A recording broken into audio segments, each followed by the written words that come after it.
the rally and then post-match. Stand by to launch FanStream Sports. 3, 2, 1. Let's start. Hello, sports fans. Welcome to FanStream Sports. Nothing but pure sports. This is the JP Show. JP, it is so good to hear you back on the air. Stand by. Now, here's JP. Good morning and welcome to week one of college football tonight. We got real football going on tonight. We had it last weekend, but it really gets started tonight. The Rays are in the middle of a pennant chase. We got a lot of injury news regarding Shane McClanahan. Questionable moves by the front office again. Talk about that. Serena Williams puts on a show last night. Oh, my Lord. We'll get into that. Russell Wilson signs a gigantic contract. What the hell's going on with Lamar Jackson? The college football playoff may be expanding sooner than later. That's interesting. And, of course, the Bucks are getting ready for a little football season of their own. Is there enough going on? Is there enough going on in local sports? Let's talk about a media game at the Rays. No, let's not. No, let's talk about actual sports here today. Welcome in, Nick Geddes from Outsider.com. You know how to take a shot early on. It's just like, that's what we try to keep it to what's actually happening on the field out here and things that affect what's going on. And we bring you all that each and every morning. So welcome into the JP Peterson Show as we get you going here on this Thursday morning. And we are brought to you by Emerging Investigations. You can find them at emerginginv.com. They are Tampa Bay's #1 private investigation agency. Good morning, Nick Geddes. How are you? I'm doing great. You set up the show very nicely there. There's a lot to get to. A lot going on. Yeah. The Bucks, ironically, were the last thing you pointed out. I know. Because it feels like they've taken – this is so weird. Yeah. They've taken a back seat just a little bit this week. Yeah, well, they're not really doing much, Not really doing much. Weekend off, yeah. We got our Todd Bowles sound for the first time in a few days yesterday. Back in the locker room yesterday was the media, which was a welcome sight. So I want to get back in there, but my scheduling is not working out. And I failed to mention this, that Scott Carter is going to join us at 11 o'clock from FloridaGators.com. They got a big game coming up against Utah. And check this out. Gerry Bohanon is scheduled to join us right after practice this morning at 11:30, the starting quarterback for your USF Bulls. So let's get that out on social media and our USF fan base is growing. They're big fans of the show, so we got to let them know that their quarterback will be joining us. Can't let Gerry know that I'm wearing this hat today. Oh my God! Can't do it. Cannot. What are you doing? Cannot. Do well, he won't see it because he's calling in. Yeah, so you won't you're fine. See it, but you're fine. I've already let the guys know at the UCF pod. I said Gerry better than John Rise Plumlee. That's right. That's right. Coming on today, and I'll have a full report on tonight's pod. Oh wow! You're going to be the Bill. You're going to. I'm telling you, you're going to get a lot of fans. Well, you're going to get a lot of more Twitter followers because people they love to hate you and they got to see what you're up to. In all seriousness, real quick on that, we launched our first episode yesterday. Nice, congrats! It went pretty well. It's all on every single platform: YouTube, Apple, Spotify, the whole 9 yards. What's it called? Charge on a UCF podcast by Believe. It's by Believe Network.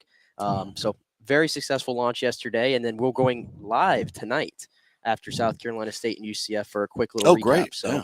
Be on the lookout for that. Everybody has been wondering, just a quick aside here before we get into the meat, everybody's been wondering where media is going, it's sports media especially, and how to monetize it and where to go. And to me, we've found the space, like podcasting, live streaming, specific to what people's interests are. These large networks like ESPN and these larger networks that are kind of, a macro, there's always going to be there, but I think people are much more interested in the micro. I mean, nobody wants to sit through, if you're a Tampa guy, 20 minutes of NBA highlights or WNBA highlights on to get 45 seconds of the Rays. They want to go to the Rays and hear what people talking about the Rays. Come to our podcast. We talk about the Rays all the time. Same thing with the Bucks. Same thing with the Lightning. Same thing with USF.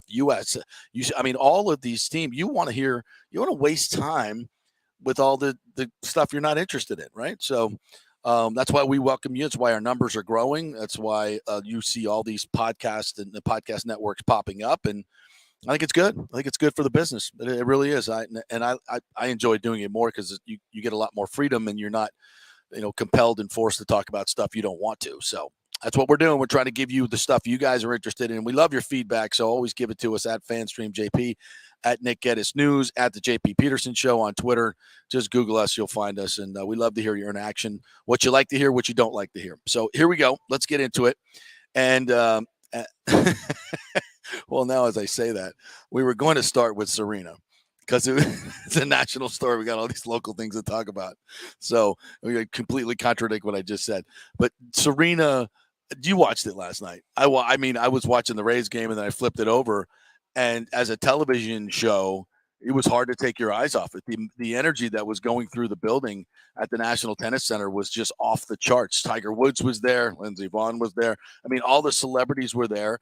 And here's Serena, who's been so bad in her previous matches leading up to the U.S. Open that nobody expected her to. In fact, people were so confident that she wasn't going to do anything that they planned the big celebration after the first round because they thought she was going to lose.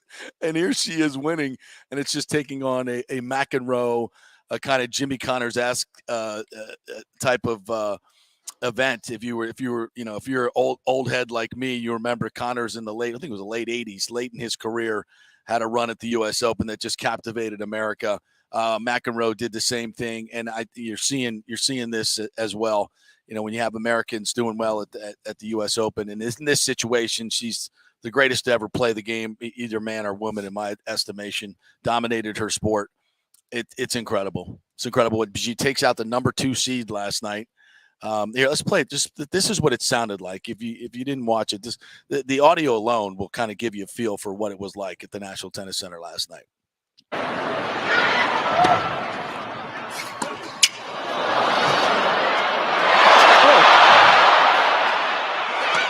You got it. Incredible. That is incredible. Great point saved. Serena within a game of a stirring win, 5-2. 5 games to 3.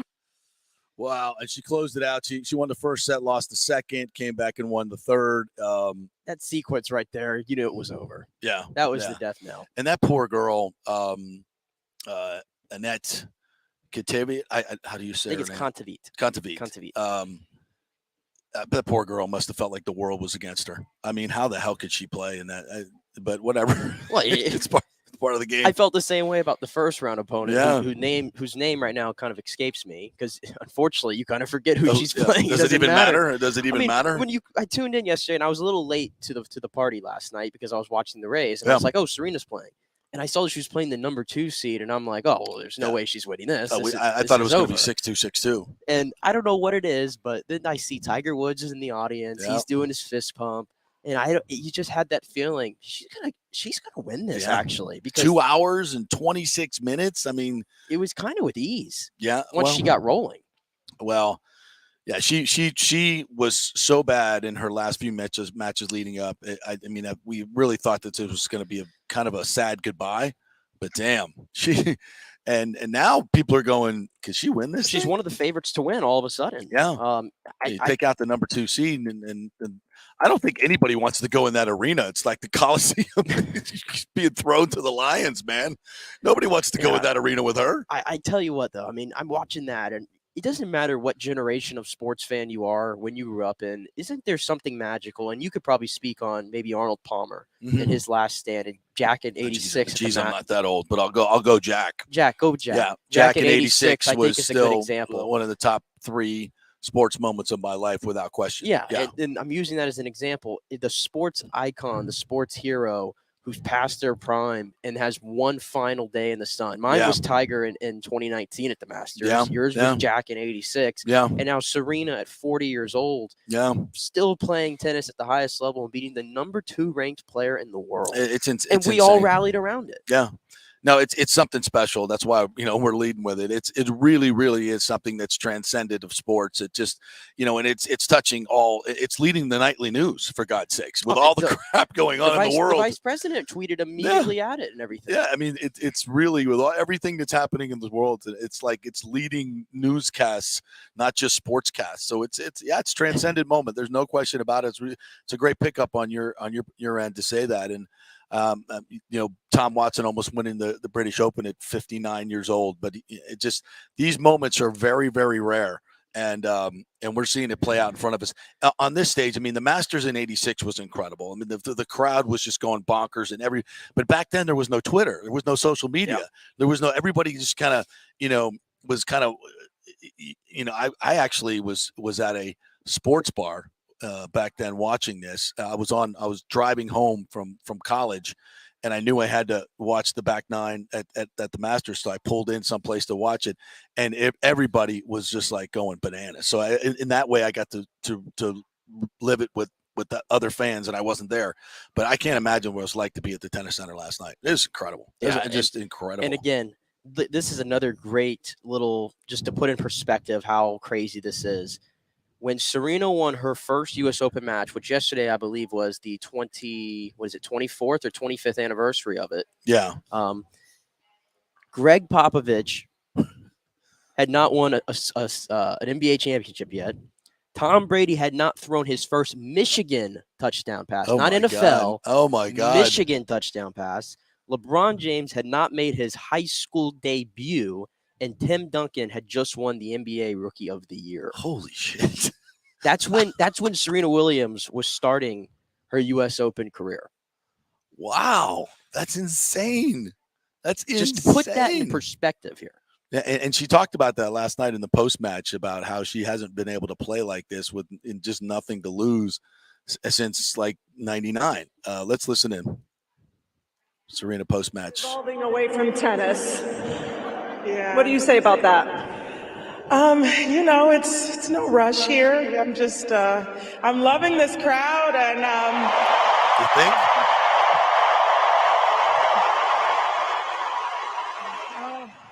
Oh my goodness, it's really fantastic. So there's still a little left in me. We'll see the next. We'll see. You just beat the #2 player in the world. She could beat the number 80. How did you do it? 2 weeks ago. Well, I'm a pretty good player.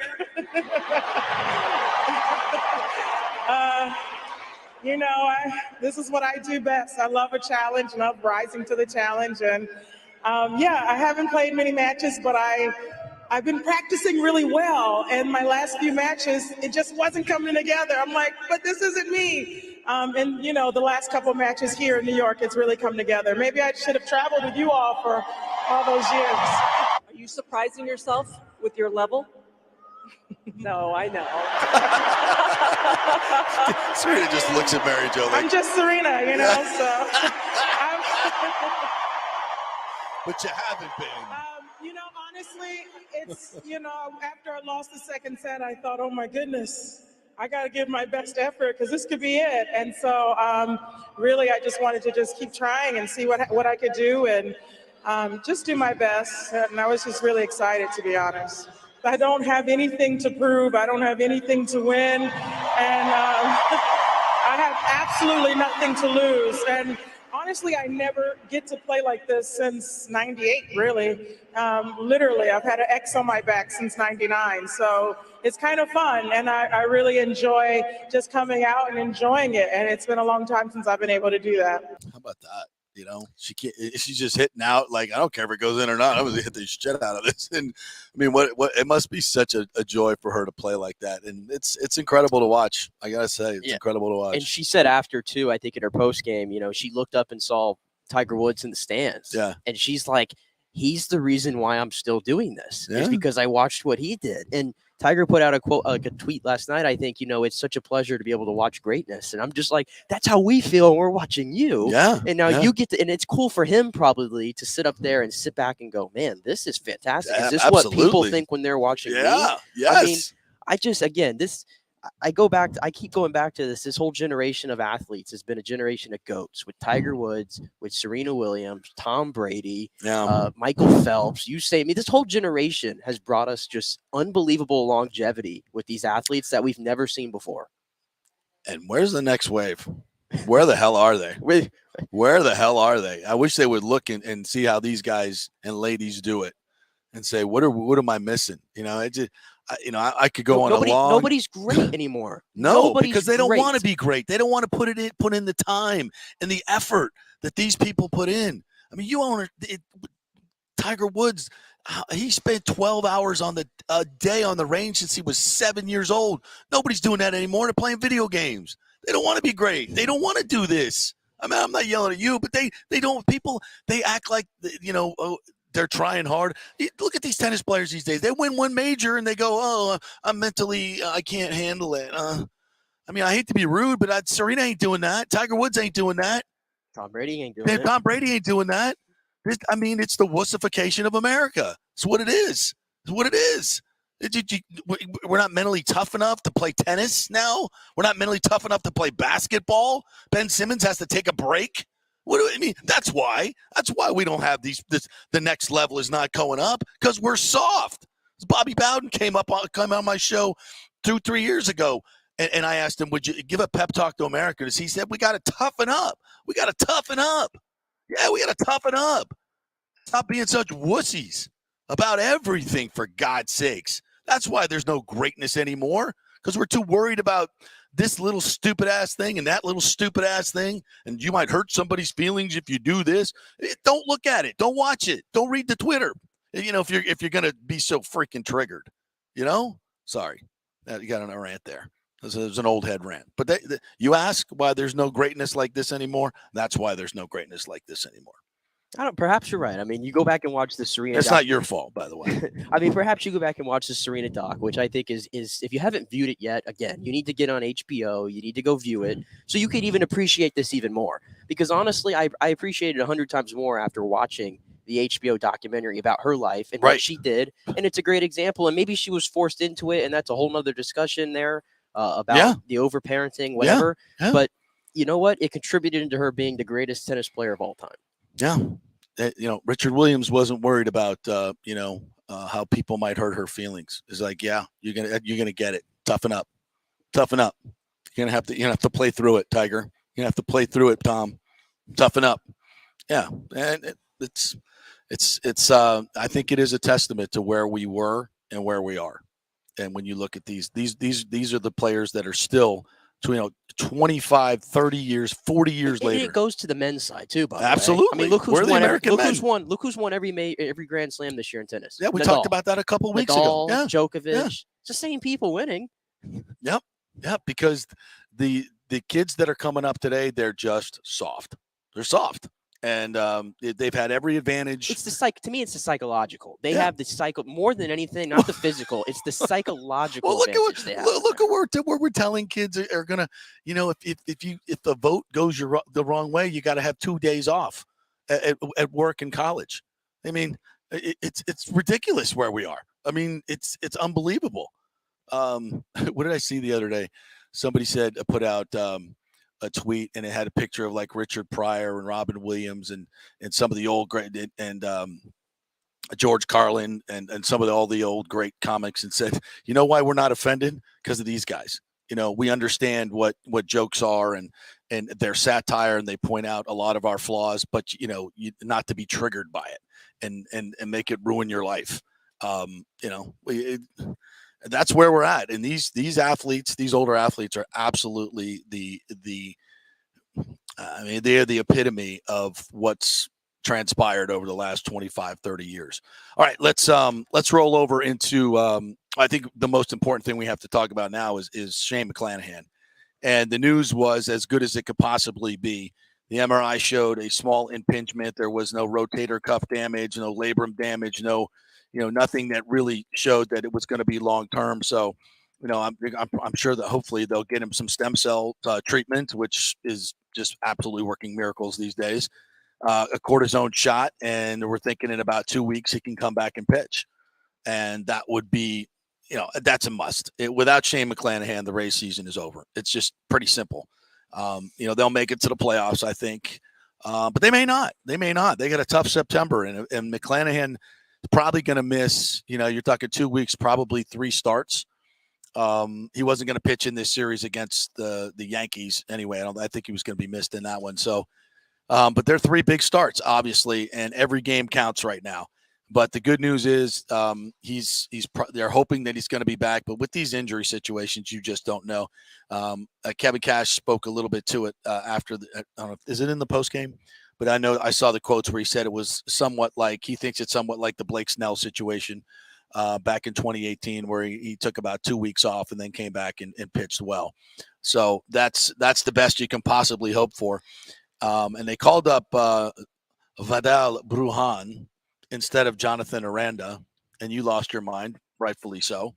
Although I guess Brujan is hit better at AAA, but he's been a non-factor when he's come up here and played in terms of giving us any offense whatsoever. And I'm just wondering why Jonathan Aranda's not up here. Well, again, and it's September 1st, by the way. Here's where my frustration lies with this is Jonathan Aranda has been one of the best.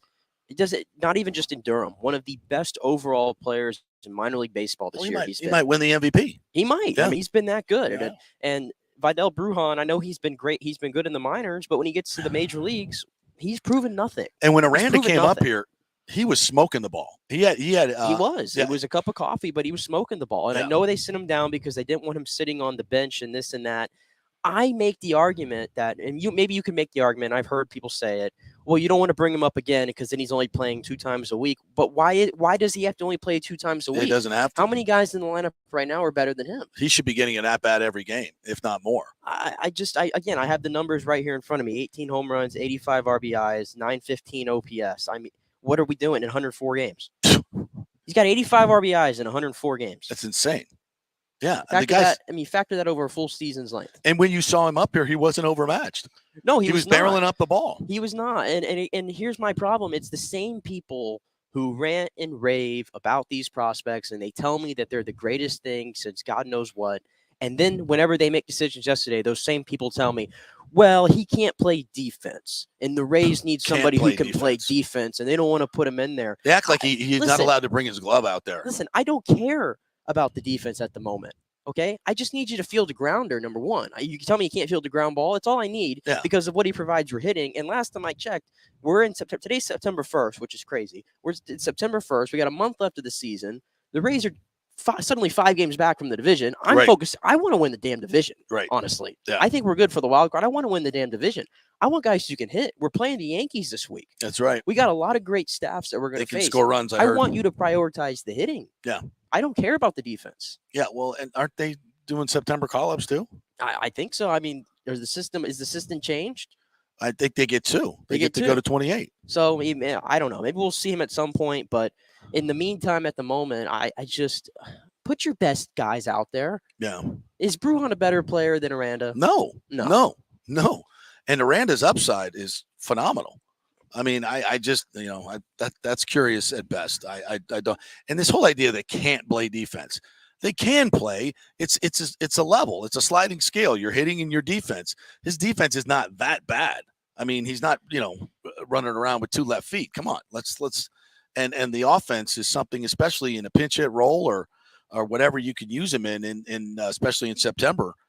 That's a bat that you need to have up here.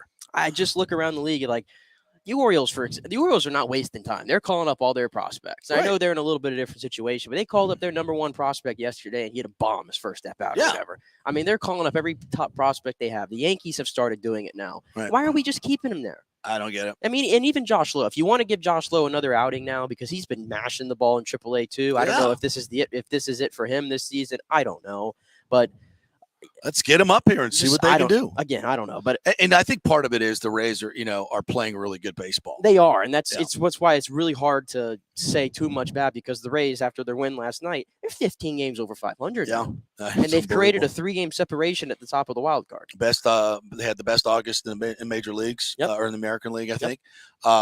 Manuel Margot again last night in the 10th. Well, should we start with Barrel? Oh, we have to start with Barrel because they're hitting Harold, Barrel Ramirez. Barrel Ramirez did it again last night. This guy just keeps on hitting. What did you tell me when he reaches the? I think Brian Anderson pointed it out on the tele. It was either him or Doug Wechter, one of the two. He was like 3 at-bats short of qualifying, and once he qualifies, he's going to be leading the American League in batting average, and only behind an MLB Paul Goldschmidt, who was about to win the Triple Crown in the NL. Wow. Harold Ramirez. Barrel Ramirez. And, in a pitcher's duel last night with Rasmussen once again looking phenomenal. I mean, we've kind of totally forgot about this guy, but he's been maybe our best pitcher the last month. He's been fantastic.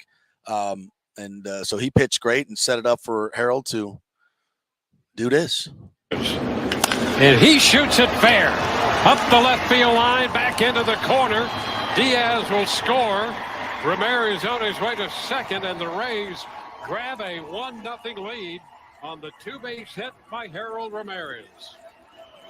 Boy, he just keeps doing it. And so they gave up one solo shot, and we go to the 10th inning, and the Rays, I thought they were going to blow the opportunity with, the runner on second, my favorite, and they had 2 outs, and Manuel Margot comes up, and he won't put this one in the as a portrait on the wall, but it worked. He got the job done. Exit velocity 30. And Margot with a little looper into short center. That's going to drop into right center. Right. Here comes Chang in to score, and the Rays take a 2-1 lead. Manuel Margot comes through, drops it into short right center, in between Blade and Anderson. And the Rays, with 2 outs, score the go-ahead run. That was clutch. It's amazing. That was clutch. It's amazing what having a healthy ball club can do.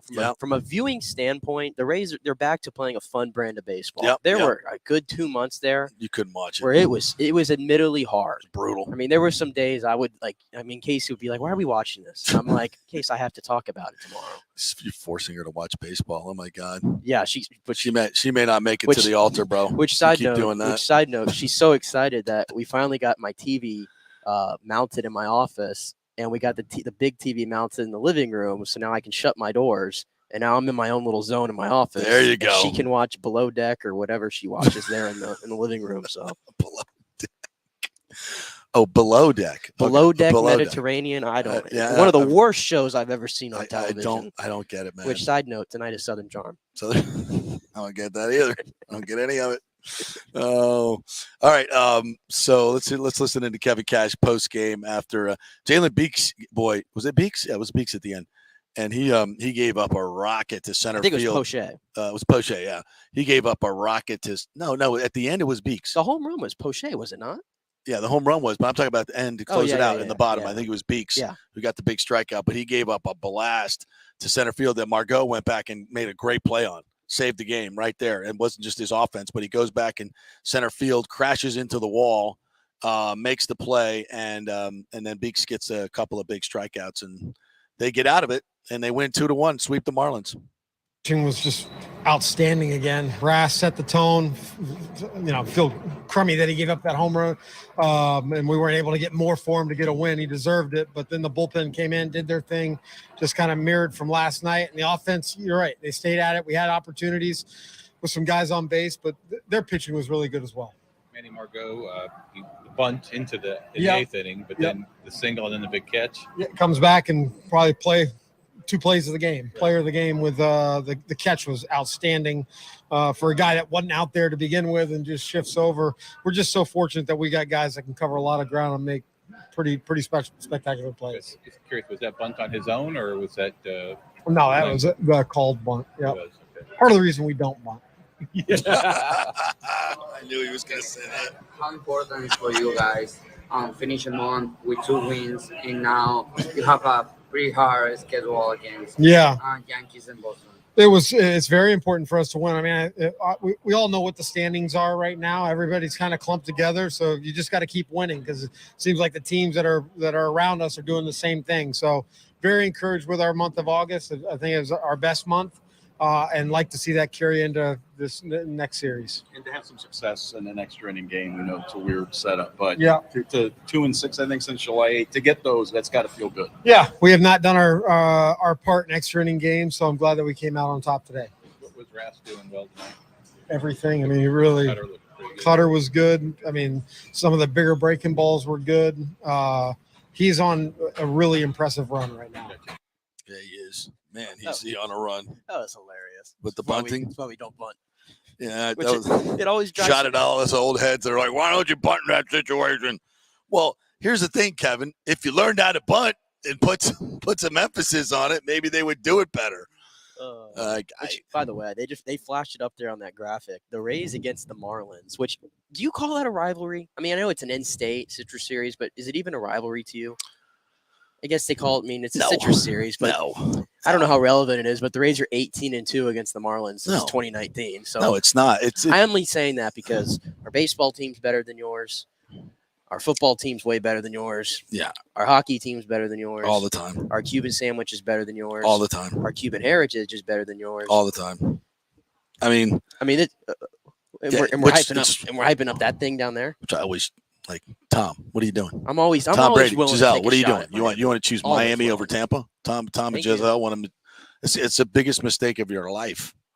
But go to Miami. Go to Miami. Always the winner. Take a shot at Miami. Yeah, always. Miami. I grew up down there. It was once a very nice place, but it is packed. It's crowded. The people are so rude. It's so different from Tampa. It's like the New York of the South. Yeah, so it's so different. It's so different from Tampa, and everybody thinks nationally it's like Tampa and Miami are like the same kind of city. I think like we've been Columbus over and this. Cleveland. It bothers me is people who have never been to Florida are like, "Oh, Florida's that. It's Miami." Like everybody, they think everything in Florida is just Miami.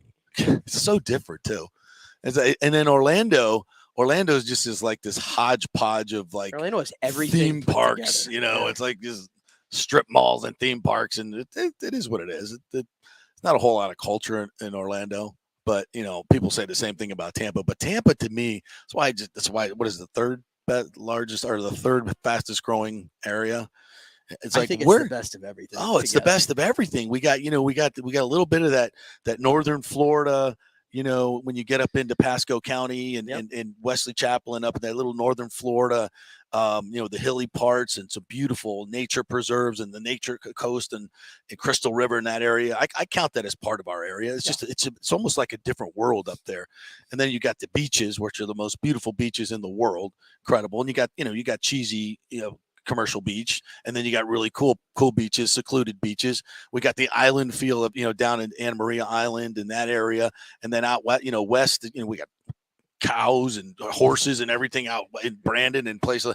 And then you got all the the trappings of big cities with football, basketball. I mean, football, hockey. Nobody cares about basketball here. It's good. It's we got it all. We have it all here, and it's just the most. And the people are just, and it's still kind of got that blue collar vibe to it. I think it's not the fake LA plastic, clubby Miami South Beach stuff. And there's a little bit of that here. If you want it, you can find it. But I think it's the best of all possible worlds. Yeah. And our sports teams freaking rock you, Miami. Yeah. You suck. But anyway, Yankees coming in, like we said, big 3-game series, maybe the biggest series yet. There's a chance to swing things big time in the AL East. I am planning on being there on Sunday. Oh, really? Yeah. Oh. I'm going to jettison my bank account. Did you refi? Did you call Scott Fitz at AMS Mortgage and refi on your new to get a couple more grand to go to the game? I think you got to go to one of these games. I ain't paying. No. You want to do our price check? Why don't you make some calls? I'm sure you price can get check in there. I could absolutely. First of all, I'm going to be in New Orleans for the FSU game. Much more important to me. I don't mind paying $275 for a ticket, 15 rows up on the 30-yard line for that. That's worth it to me. A regular season baseball game in the Trop, pay $275 for a ticket. Against the Yankees. You got to be kidding me. Against the Yankees. So what? It's a regular season baseball game. It's a big series. I get that. It's a big series. Judge ain't going to hit a single home run this series. It should be a $25. The cheapest ticket should be $20. And the other tickets should. I mean, it's ridiculous. The cheapest ticket's $71.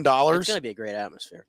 Well, Sunday, 1:40. Yeah, of Yankee fans. It's going to be packed with Yankee fans because you priced out the Rays fans. That's not fine. Sunday, 1:40. It's not fine to price out the Rays fans. That's not fine. It's not fine at all. It's not fine in any way, shape, or form. It's not. It's terrible. It's terrible. The Yankee fans are going to pay it, so you jack the prices up. And you don't care if there's more Yankee fans in your building than Rays fans. You just don't care. You don't care. You just want the money. You don't care about your own team. Your own team getting an advantage. And I'm sorry. I'm not gonna do it. I'll send you. Yankee fans will. I might take a video there. You should. I might take a video. I might go and find Doug or somebody like that, and I'll have them send a video to you. Yeah. And so they can get on you. Look. I love the team. I hope the Rays win this weekend. I'm pulling for them. I'll hopefully be watching all the games. I love the team. I can't love them anymore. I'm always wearing more Rays gear again today. I love the team, but I think what the owner does is despicable on so many levels. And pricing your own fans out of one of the biggest series of the game of the year is part of it. And so enjoy, being in the minority in the Trop on Sunday. And how much is your ticket? Did you pay it? How much was your ticket? Did you pay it? I won't reveal. I'm not going to reveal. I don't want to send you on another soapbox here. Come on. Are you holding back from the audience? The audience, I want the truth. I'll reveal later in the show. I deserve the truth. I want the truth. I'll reveal later in the show. You're supposed to say, you can't handle the truth. I haven't seen that movie. I know the movie, but I have not seen the movie. You haven't seen the greatest scene in movie history? No, I have not. I saw the parody that the WWE did or something on it at WrestleMania a few years back, but I have not seen the movie. Is that the Code Red? No. I don't watch these movies. I haven't seen that. I haven't seen 10 Commandments. I haven't seen The Godfather. I haven't seen any of these historic movies that y'all say are the best ever. Well, you have to take some time to go see the classics. Okay. That's two of the greatest actors of our generation, of a couple generations, Jack Nicholson and Tom Cruise. I couldn't tell you what Jack Nicholson looks like in a lineup. This is the big one. And you don't even know what that means. What you don't know what Jack Nicholson? You haven't seen a Jack Nicholson, The Shining? No. You haven't seen The Shining? Jack Nicholson. Here's Johnny. I know this guy, but I would have never known what his name is. Oh my God! This is the dude that's at like every Laker game or whatever. Yeah, with the sunglasses on. Yeah, that's how I know him. That guy that's at every Laker game. The old dude with sunglasses at the Lakers game. Yeah, he's an actor and a pretty good one. Okay. Yep, The Departed. Have you seen The Departed? I have not seen The Departed. I've seen none of these movies. Nope. Oh, kids today. A Few Good Men. Nope. Oh, unbelievable. Yep. No. Okay. We'll take a break. We'll come back on the other side. We're going to get into some Buck stuff. We got Todd Bowles to listen to. Scott Carter is going to join us at 11 o'clock, FloridaGators.com. Gerry Bohanon, your starting quarterback for USF this week, will join us, scheduled to join us after practice sometimes around 11:30. So big show ahead. Stay with us.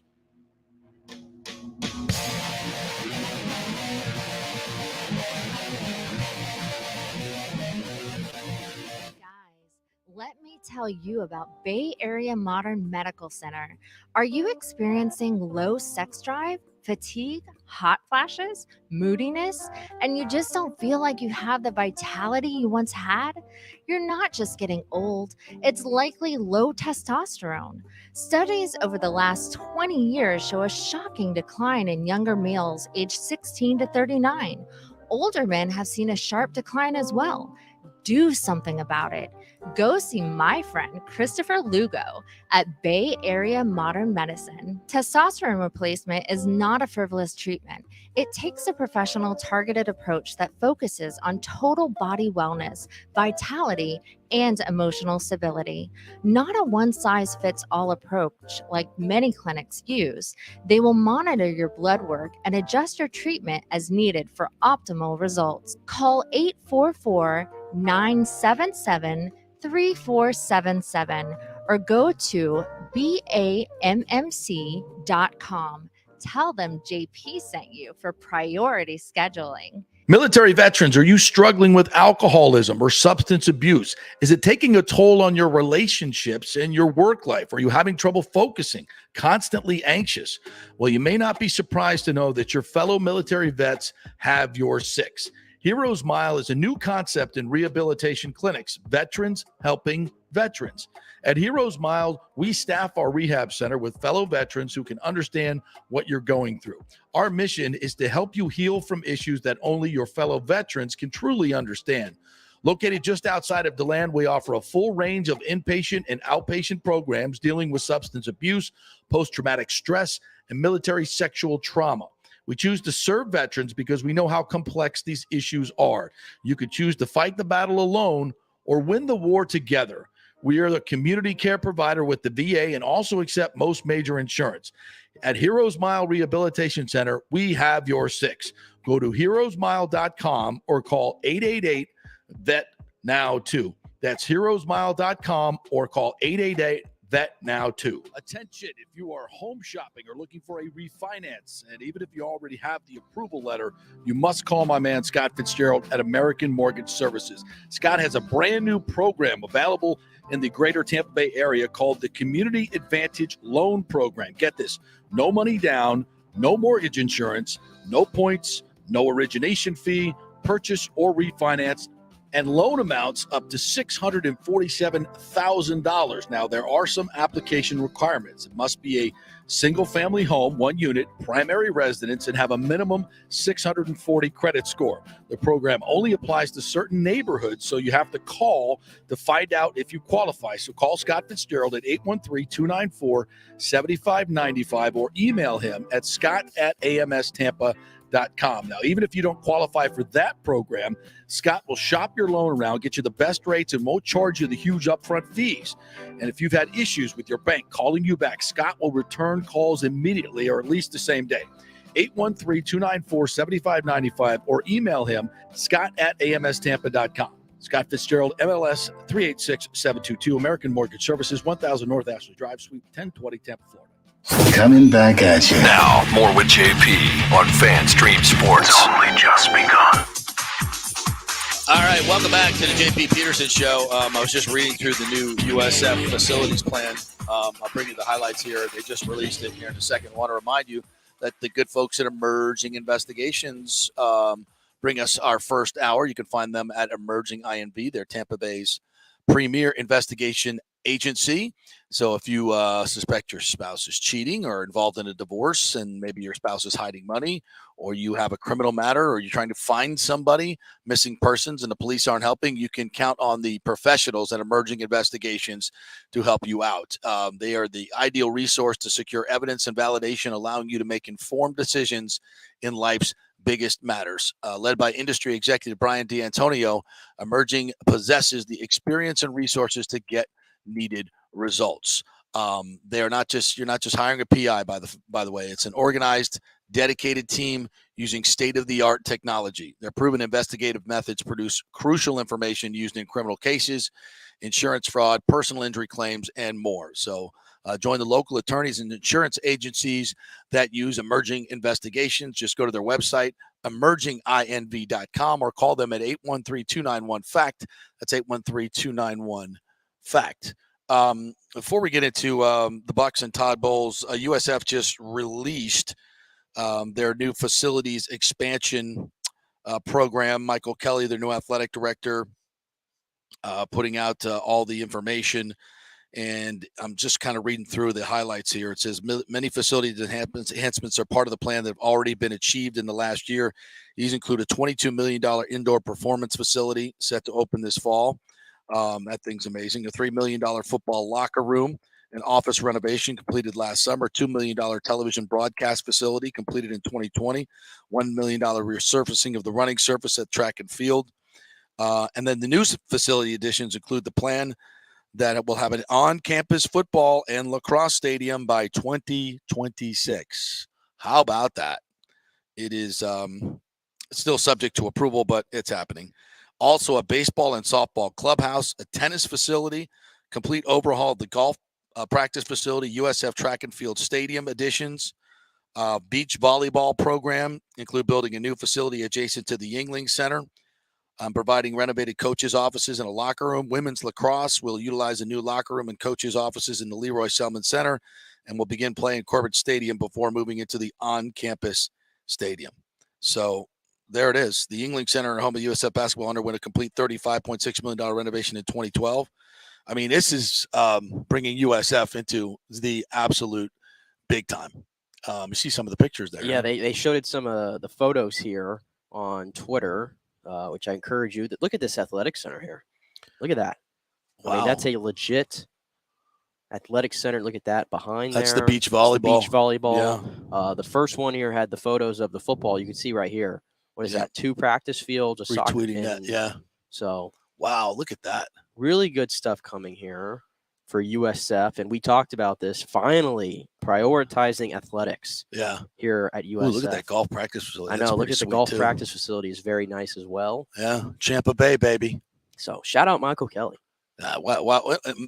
And shout out the new administration being, prioritizing athletics. They've done a great job with academics and now athletics. And USF really seems, and I've been saying this for a while, like they're on the verge of something really, really big there, and that kind of leads to another point. We want to talk about college football expansion. And I think with all these announcements, how do you not look at USF as a major player in a Power 5 conference? And I think they're definitely going to move up. I don't think there's any question about that. But having a good football season this year is key to that. If you go out this year and you win 2 football games, you win 3 football games. Yeah. And maybe that's it for Jeff Scott after year 3. Yeah. Which I think if he does win 2 or 3 games, unfortunately, I think that's going to be a hard decision might have to be made there. Yeah. Maybe not fair to him, but it might have to happen. That's where you kind of go backwards a little bit. So I think it would be a mistake. I'm going to give him at least 4 or 5 years. I think the old school way would be give him 4 or 5 years, but nowadays it's hard to keep your job when you don't win football games right away. Yeah. So, yeah. But I don't think that's going to happen. I think they're going to be a much better team, but I think that's going to dictate any expansion in talks that they get into. Well, the College Football Playoff Committee reportedly is going to meet this week to speed up the process to expand the college football playoff. The sticking points have been the Big Ten, the ACC, and the Pac-12 were not on board because I think they felt in the format that was put up for vote the last time, it was just like unlimited amount of teams that the SEC could get in, basically. And I think the new format would be to have 6 major conferences, and all 6 of those conference champions would get a bid. And then you have the top 6 ranked players or teams after that. So and I think that will be tweaked to probably, and I think there's going to be a maximum. I think you got to put a maximum on how many you can get in from any one conference, be it the Big Ten or the SEC. And I think, with the eye on expansion of the Big Ten, I think they're going to go up probably by at least 2 or 4 more teams. And I think the SEC might add 4 teams as well. So it looks like this college football expansion is going to happen sooner than later. The current contract runs for another 4 years, but we could see an expansion as soon as next season because the money that's on the table.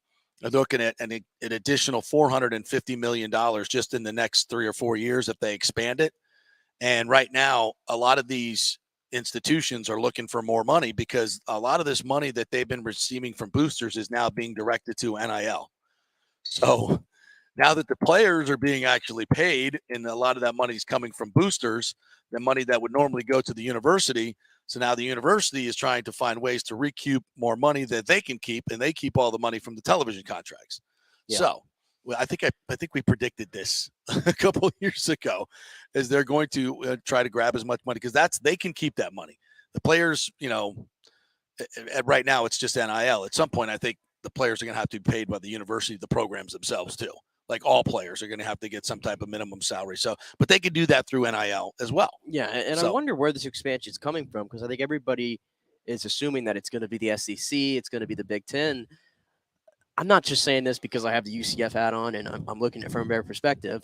The Big 12, if it's out there, I'm sure you saw the story yesterday, they are in active discussions right now with Fox and ESPN about the league's next television deal. And we know that's what really dictates expansion here is the money with the TV contracts. Yep. The fact that the Big 12 is being aggressive, they clearly think that they can retool this conference and over the loss of Texas and Oklahoma and, Oregon and Washington are 2 of the big fish out west that they want to bring in. Right. If they're able to land those guys, I think we'll see what happens with the teams in Florida, right? We'll see what happens with some of the teams over on this side of the country that are not in those big conferences. But I think the Big 12 is angling to be that 3rd conference behind the Big 2. And I think you might see them being as aggressive, if not more, than the other 2 conferences because of the TV contracts here. Well, if you look at, you look at the ACC is in a better position to add some of those other programs, but the ACC is very stodgy in its administration. They still see themselves as the upper crust academic, blah, blah, blah. The North Carolinas and Dukes, run that conference. Let's just be honest about it. So and they've never really been serious about football. That's one of the problems that Coach Bowden always had, is that the ACC was never serious about football, and so I think it just became. It certainly has become time for the ACC's either got to shit or get off the pot. They either got to try to go find new teams, because I think FSU and Clemson and Miami are bolting, and 100%. Yeah, and I think Virginia Tech might go with them. I'm trying to think, or North Carolina. I don't think North Carolina. Everybody puts North Carolina in as the fourth, but they're so tied to the ACC as a kind of the blue blood ACC. I don't think they will. So I think it's going to be somebody else.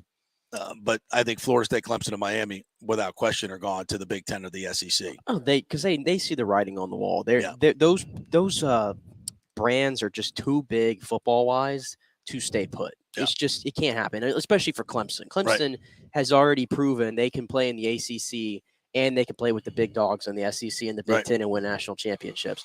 There's no benefit to them staying. FSU and Clemson just seem like SEC schools. Small towns, small southern towns. They're the show. They've great football legacies, national championships. They just fit in the SEC.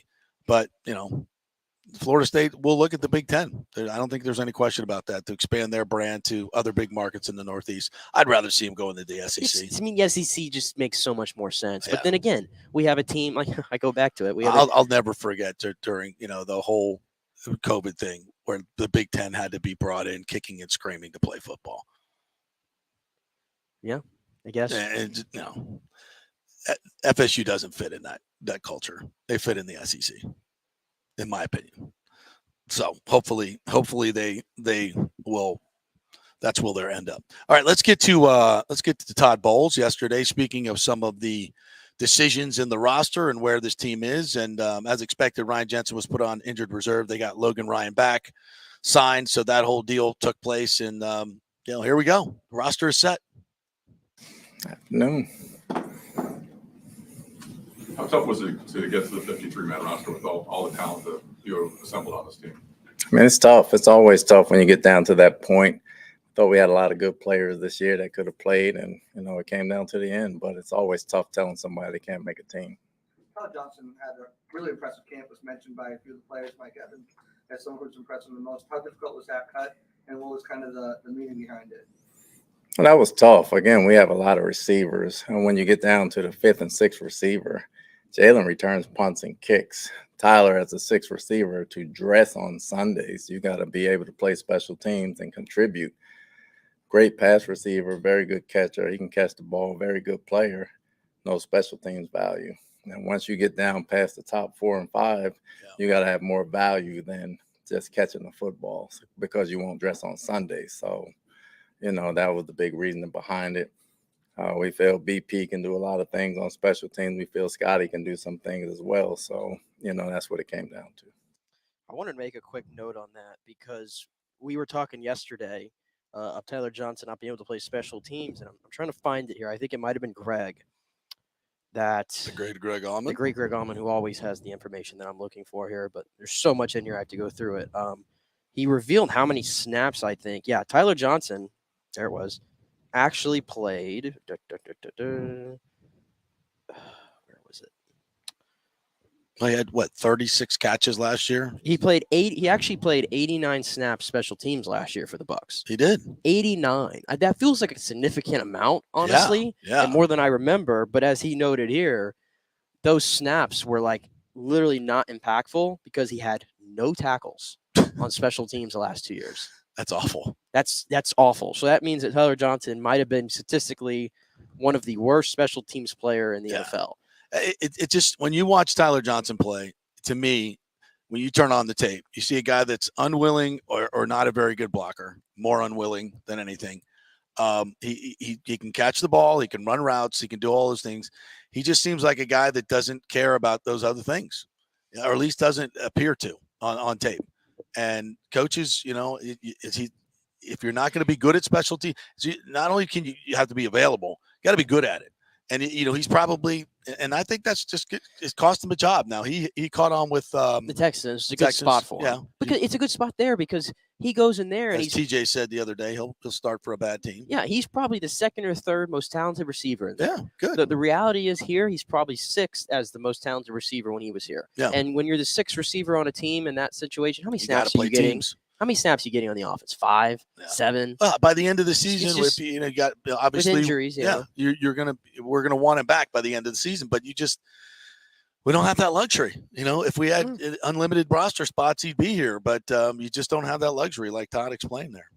No. Todd, what kind of role can Scotty Miller play on special teams? He really hasn't played a bunch. He did have a couple of stints as a gunner where he made some impact plays last year. But where will Scotty's role be outside of being the fifth receiver on this team? He's a backup punt returner and kick returner as well. Obviously, he can run down on the kickoff, and he has played gunner for us, so he does have some value. Todd, you kept Fatukasi at linebacker. What did you see from him that made the decision to keep him? He had a good camp the whole way through. He was consistent. He made plays. He lined up at both spots. He got better and better each week, and he forced himself on this team. He made us take notice, and he was consistent at it. Grant Stewart was a guy that also made you guys take notice last year and seemed to make some impact plays on special teams. I know he also had an injury this year, but what allowed you guys to feel confident that you could part ways with him and still be okay on special teams? Grant was a good player on teams, but we got some guys that can play special teams. Fatukasi can play, Britt can play. We have some guys that can play special teams, and plus they play linebacker. They were a little bit better at linebacker, although Grant was outstanding on teams. We need to help on both. Todd, when you look at your center situation with Hainsey banged up a bit, Leverett also banged up, both of those players got hurt in the same game on Saturday. Maybe they could have kept playing if it was a regular season game. But what happens if something like that happens in the regular season? Who is your third string center, essentially? Well, we'll have one on the practice squad, obviously. Then we have to comb the waiver wire, Here's what I'm saying is, like, on game day, if something were to happen in the game where you're forced to go to a third string. We have some guards that take backup snaps, and we kind of move them around an individual period, so they'll be able to get us through games that way. Can you give us an update on Nick and Hainsey? They're both trending in the right direction. If they continue to heal, they'll be ready to practice next week and should be available for the game. That's good. Had kind of lingering injuries like Gio, like Zion. Do you know if you expect them to go in these 2 days this week? I don't think Zion will go. We'll see about Gio. Everybody else is kind of in play for week 1 still? Yes. Chris Godwin, that obviously didn't play in preseason, he's recovering from his knee, but does he look like that he's going to be 100% for week 1? Until the doctors give me the go-ahead, I can't make that decision. He's just running around right now.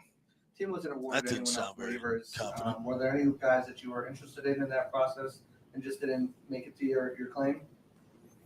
No, I don't think so. I think a lot of the guys we wanted back, we knew all the good players would have been taken anyway. We're going to wait and see who cleared waivers first before you put a claim in on anybody. And as far as Ryan Jensen, most people expect to move to IR. Any update on him? Not yet. I mean, they're still waiting for the swelling to go down before they make a decision one way or the other, and we're all status quo right now. That's what are they doing?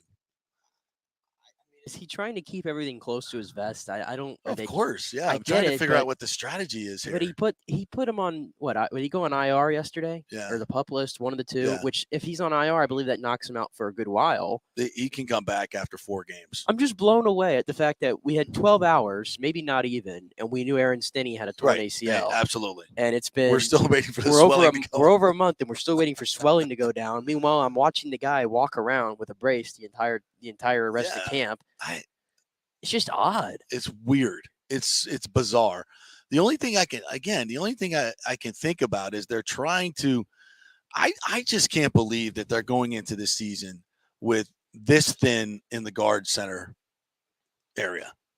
I mean, they're just ridiculously thin. If Hainsey goes down, Leverett's already hurt. If without Hainsey, Leverett, and like Scott said, who's your third team guy? I cannot believe that they did not make a move for an interior offensive lineman. I don't know. I know they're hard to find. I know, but I mean, I don't know if there's again, anybody out there that's even worth it. It might be the reason why they're going out, unless you make a trade. Yeah, you can make a trade. You can give up a future draft pick to go get somebody. And in that case, maybe they're saving money for who. I don't know. For Gronk, yeah. maybe. I don't. It just seems bizarre that they haven't made a move. Here's the thing, though. Here's the thing. We've talked about how Brady is controlling this whole entire roster for the most part. Maybe he doesn't sound that enthused when he talks about these guys in the media. But you think he hasn't had those conversations? You think? Yes, of course he has. But do you really think Jason probably told him, "No, Tom, we can't do that"? That's why I think there's something in the works. Happened? I think there's something in the works. I really do. I think maybe Tom Brady has either they're signed off on these guys or there's something in the works that we don't know. I think they may be telling other teams, "Well, Ryan's coming back, so we can't."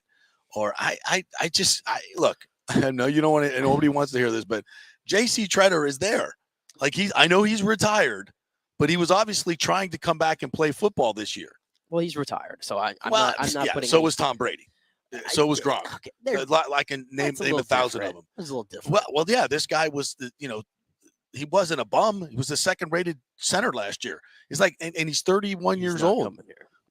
Obviously not. Maybe he's gone Ali Marpet. He's already down to 220. Maybe he just doesn't want to play. Well, then why didn't he retire at the end of last year if he was so set on retiring? Why was his name out there in free agency? And I mean, the Browns lost a center and they didn't go get him. So maybe they knew that he's just done. He may be, I don't know. I have no idea, but there's got to be somebody out there that they can give up like I said, I'd give up a third or second round pick to go get somebody that's a third or second round. Hell pick yes. For a center. What are you going to do if Hainsey goes down? Nick Leverett's going to be your starting center. And then what happens if he goes down? And he's already injured. They're both already injured. Here's the thing. If you're adding a guy for a second or third round pick at center, you're going to have some term on that contract and probably some money. It just makes no sense to have that and Jensen on your roster. It just makes no sense from a financial standpoint. I think the Bucs are okay with getting by for now, and they'll take it from there. Or maybe they think that Jensen can really come back in the fifth, sixth, or seventh game. I just think they're ridiculously thin. I think every team in the NFL is ridiculously not thin. Like that. Not like that. I mean, the Bucs have never been that thin. There's probably a bunch of Nick Leveretts out there. The Bucs have never been that thin. And center is such a crucial position. I don't know. I think this is a gamble that is not worth taking, and I can't believe Tom Brady's on board with it, and I don't think he is. I think they got something in the works. I'm just saying. It's probably not J.C. Treader, but they got something in the works. All right, we'll take a break. Scott Carter coming up next from FloridaGators.com, and they got a big game coming in. 7th-ranked Utah in the Swamp Saturday night. We'll talk to Scott Carter next. Stay with us.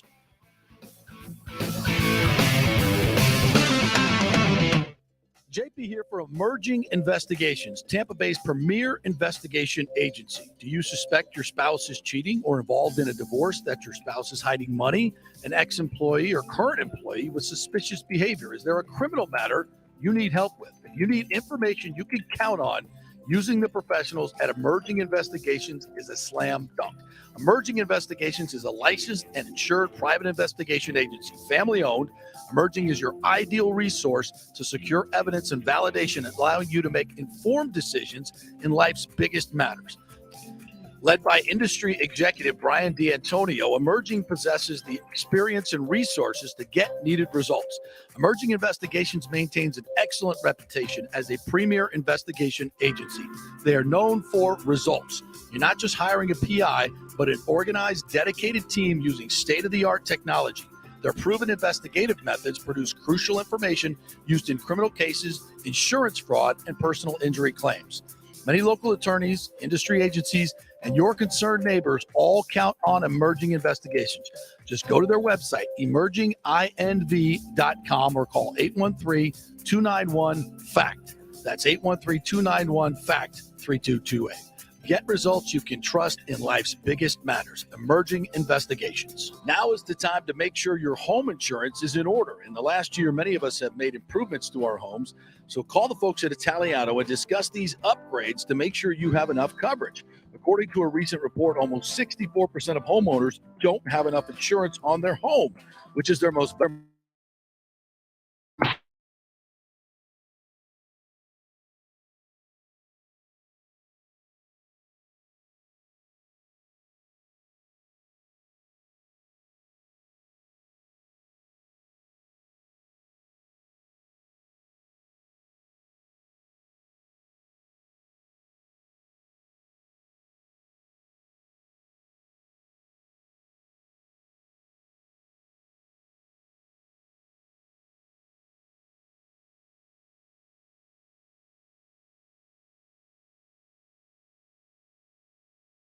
from the Gold and Diamond Source. Whether you're looking for a gold chain, fashion rings, even a pre-owned Rolex watch, or thinking about getting engaged, there's only one place to go. Go see my friends, Julie and Steve Weintraub at the Gold and Diamond Source for your one-stop jewelry supercenter. It's never been more important to shop local and support the businesses that support our amazing Tampa Bay community. None better than the great folks at the Gold and Diamond Source, 3800 Ulmerton Road, or online at goldendiamond.com. Let's go. Right now, back to the show with JP on FanStream Sports. All right, welcome back to the JP Peterson Show, brought to you in our second hour by Bay Area Modern Medical Center, BAMMC.com. They've got some specials going on, their diet programs right now. So if you're looking to lose weight, great time to get an appointment. Go to BAMMC.com and get the cutting edge technology and philosophy of Bay Area Modern Medical Center. Take the weight off and keep it off. All right, let's chat with our good friend Scott Cotter from FloridaGators.com as the Gators get ready to welcome in the 7th-ranked Utah Utes. Good morning, Scott Carter. How are you, sir?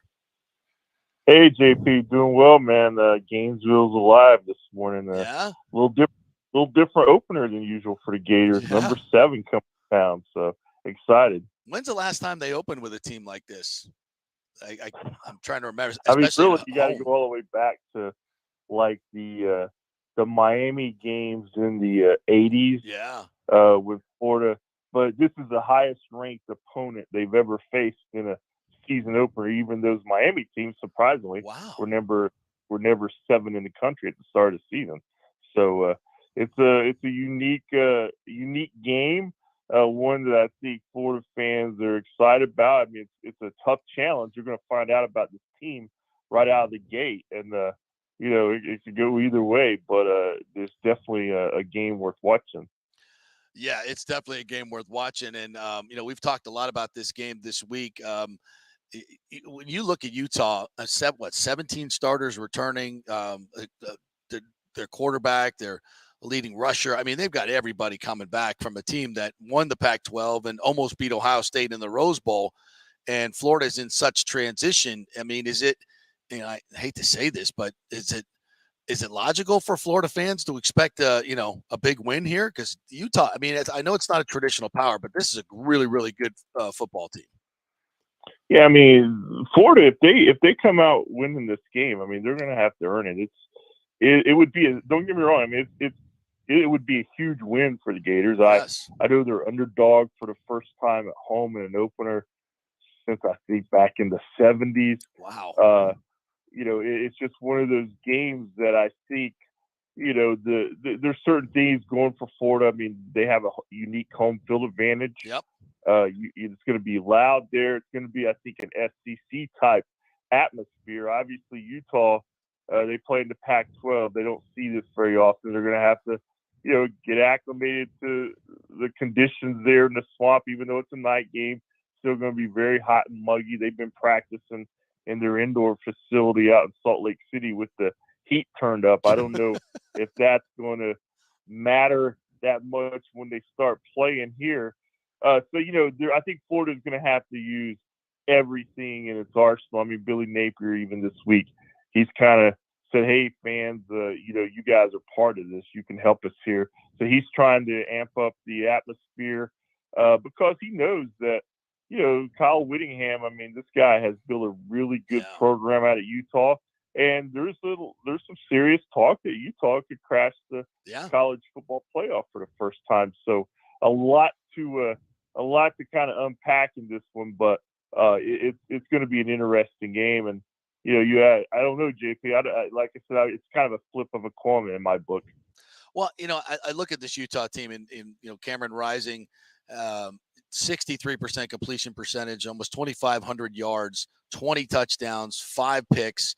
I mean, they're just a really, really sound football team. To get an upset, you normally got to force a bunch of turnovers. And that's my question to you. How does Florida win this game? What weapons do they use? And I think the crowd has to be at the top of the list, like you just mentioned. But from an X's and O's standpoint, how did they win this game on the field in terms of what did they take advantage of that they do well against Utah? Yeah, I mean, I think this is probably going to be a broken record throughout the season when people are kind of dissecting the Gators. I think they're going to live and die with Anthony Richardson at quarterback and how much he can impact each game in a positive way for them. We all know he's a dynamic talent. We've all seen the highlight reel from last year and the limited action he got. There's a couple of questions around him. One, can he stay healthy for an entire season? Two, has he grown into that leadership role that is so important in that position? That's been a point of emphasis for Billy Napier and his staff in the offseason. I think they're pretty comfortable with where Anthony is there. And then, you flip it over to the other side. I mean, of all the aspects of this Florida football team that raises the most question marks in my eyes, it's the defensive line. I mean, they've got a couple of names up there, Brenton Cox Jr. and Jervon Dexter. I think these guys are, at this point in their career, they're intriguing talents. They have a high ceilings, I think, but will they ever reach them?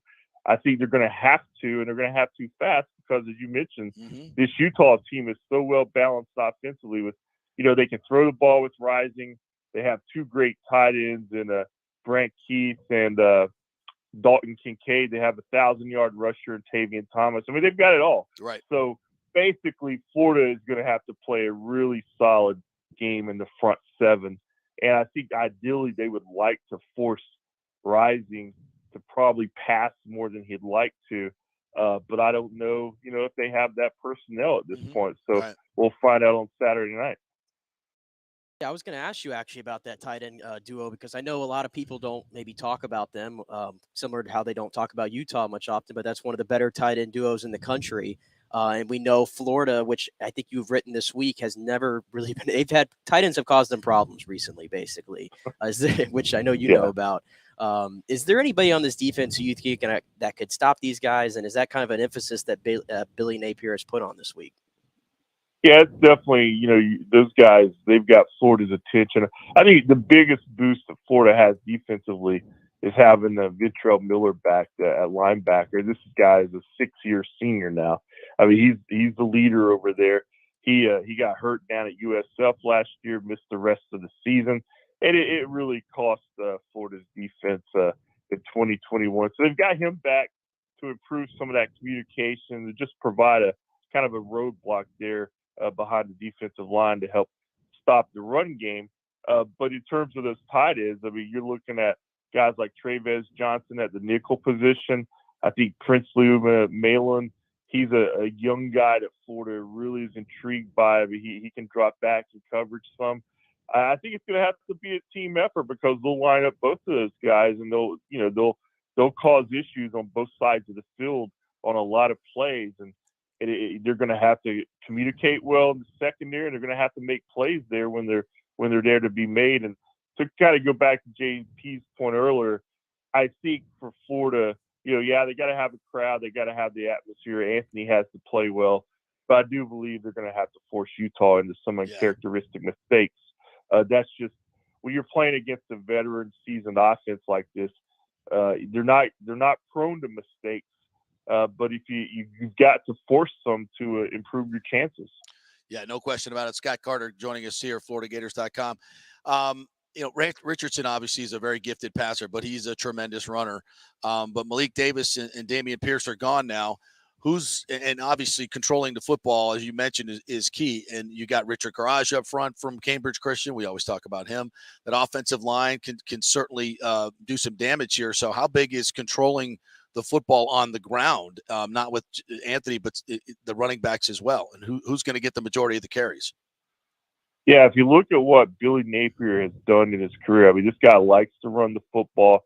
It's going to be a big part of what they do this year. And I think it's going to be a big part, Saturday night if they come out with a victory there. So you're looking at, Naquan Wright's back. He's the tailback that, got hurt last year. Really good receiver out of the backfield too. Montrell Johnson Jr. is a guy who rushed for about 900 yards last year at Louisiana with Billy Napier. Got him to transfer. He's more of your big inside downhill runner. And then they love this freshman, JP Trevor Etienne, the brother of Travis. this guy has been really impressive in the preseason camp. He's going to play right away, certainly on special teams, maybe in the return game. But I think you'll see him get some touches from the backfield. And let's face it, I mean, when you have a young quarterback like Anthony Richardson, it's imperative that you get some production from that run game, and the offensive line does this job. And I do think the Gators are well equipped in that area. I think this is probably Florida's most solid offensive line in probably 3 or 4 seasons. And the guy that I'm really intrigued to watch up there is Osiris Torrance, a guy they brought over from Louisiana. He's ranked one of the top 10 transfers in the SEC this year, and I think probably he's Florida's most important off-season pickup. So that adds some veteran leadership up there, adds some familiarity with what Napier likes to do. So now it's just a matter of them going out there and executing. Scott Carter joining us here from FloridaGators.com. You always do a great job of telling the fans, what's going on outside the Gator Walk and all the other things that are going to be, fan-centric. And we're expecting a full house, right? This is, I mean, I look at Florida State in game 1, we had a rain delay, but they were hoping to have about 60, 70,000. But this is a game that's going to be old school, the Swamp. I mean, it's going to be loud. It's going to be nighttime. So tell the folks, what time they need to get there, all the fan stuff that they're promoting. Yeah, it's officially sold out, but they've done a great job in recent years adding to the atmosphere outside the stadium. That's something that Scott Strickland has really emphasized. And so you got on the north lawn there, you've got like a food and a beer garden, and obviously the Gator Walk comes into that area about an hour and 15 before kickoff. And there's just they're continually adding stuff out there. It's a 7:00 game, JP. So I always advise people, if you really want to partake in the atmosphere, I'd say get there. You might want to get there about 10 a.m. and just start unloading your cooler, man. I would agree with that wholeheartedly. Find some shade too. Find some shade because it's going to be some shade. Earlier the better in regards to finding that shade. Yeah. Any weather issues at all? I mean, it's 7:00, so just like FSU was at 5:00 last week. You could just absolutely imprint a lightning delay for that deal. Everybody knew it. 7:00 maybe it might be a little bit over, but any weather issues? Nothing to my knowledge on the radar right now, but we've seen a couple in this past 8 or 9 that have had weather issues, even at night. So hopefully, Mother Nature will stay away, man, because I'm really I'm excited to just watch this one and see what the Gators are about. Because anytime you got a new coach and a new regime, and it feels like a reboot of the whole program. With the new facility opening, new coach. New quarterback, just a lot of newness, and I really don't know where this team's headed. It's going to be interesting. It's one of these games where I think Florida State's kind of in the same and Miami as well. You got to wait till you see a quality opponent to figure out where you're at. I mean, FSU, it was you saw everything last week you wanted to see for FSU. They dominated like they should, which they haven't done in years past, which means there's progress. But Florida, boy, it is really a blank page. I just have no idea what we're about to see, but I think you painted a really good picture there of their strengths and what they can do this year. And the coaching is a big deal. I think Napier as a game coach, we talk about recruiting and all those things, but I was impressed with Norvell and how Florida State executed. I want to see the same from Florida in this first year, and that's hard to do in a first game. Yeah, it's been such a there was so much made of last year, how it kind of unraveled under Sam Mullen. And a lot of it was attributed to just costly mistakes. Mistakes that if you eliminate, you win 2 or 3 more games last year. And who knows, maybe Dan Mullen's still here. But it got magnified, and now Billy Napier's here. I mean, I've told countless people this. I mean, Billy Napier, I really like his approach to this. He's a guy that, it won't matter, JP, if they win by 20 on Saturday night or if they lose by 20. I doubt you're going to see a much different demeanor from Billy after the game. That's kind of his MO, and I think that's his. He's that reasonable voice at the top of the organization that he knows that you can't have these swings when you're trying to build a program. and he's doing it right now with mostly players that he didn't recruit. So he's trying to set the tone. I looked this up the other day. Florida hasn't had a coach lose their first game since 1979, back in Charlie Pell, the 10-1 season. So who knows how this one's going to turn out? But win or lose, I think the program's in really good hands, and it's heading the right direction. And it's really based on what you just said. It's about building that just attention to detail where you don't beat yourself. Yep. Do you sense, though, because of the schedule and because of the SEC East, that side of it being much improved, and then having to play Utah non-conference and having to play Texas A&M out of the SEC West as the draw this year, do you kind of sense, though, that maybe of all the first-year head coaches that Billy Napier might have the toughest draw to start his tenure here at Florida? I mean, he's definitely maybe got the toughest game, and the schedule's to kick off. And the schedule is certainly doing him no favors. Right. I mean, this is a year where, if you look at traditional openers for the Gators under Jeremy Foley, they usually opened against a lesser opponent, kind of a, warm-up game.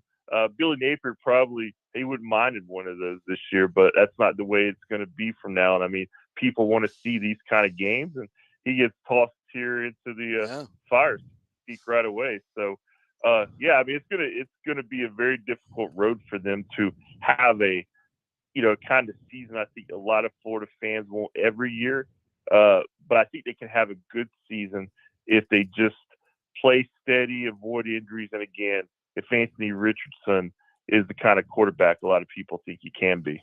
It's going to be exciting, man. And it's right here. It's on the doorstep. We'll be watching football games tonight. And Scott, you can promote. I know you got a podcast TV thing going on that you just finished.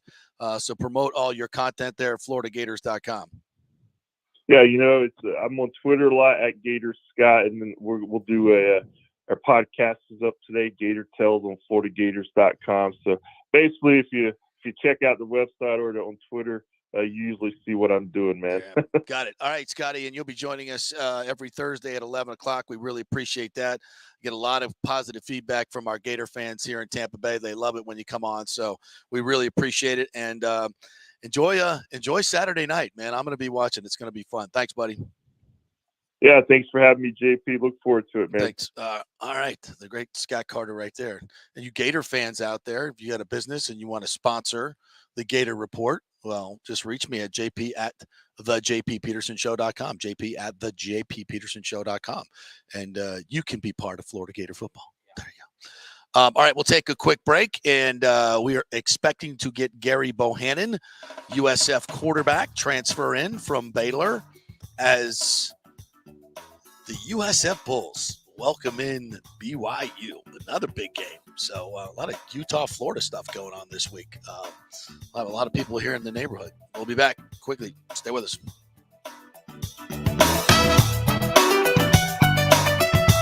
Attention, if you are home shopping or looking for a refinance, and even if you already have the approval letter, you must call my man Scott Fitzgerald at American Mortgage Services. Scott has a brand new program available in the greater Tampa Bay area called the Community Advantage Loan Program. Get this, no money down, no mortgage insurance, no points, no origination fee, purchase or refinance, and loan amounts up to $647,000. Now, there are some application requirements. It must be a single-family home, 1 unit, primary residence, and have a minimum 640 credit score. The program only applies to certain neighborhoods, so you have to call to find out if you qualify. So call Scott Fitzgerald at 813-294-7595 or email him at scott@amstampa.com.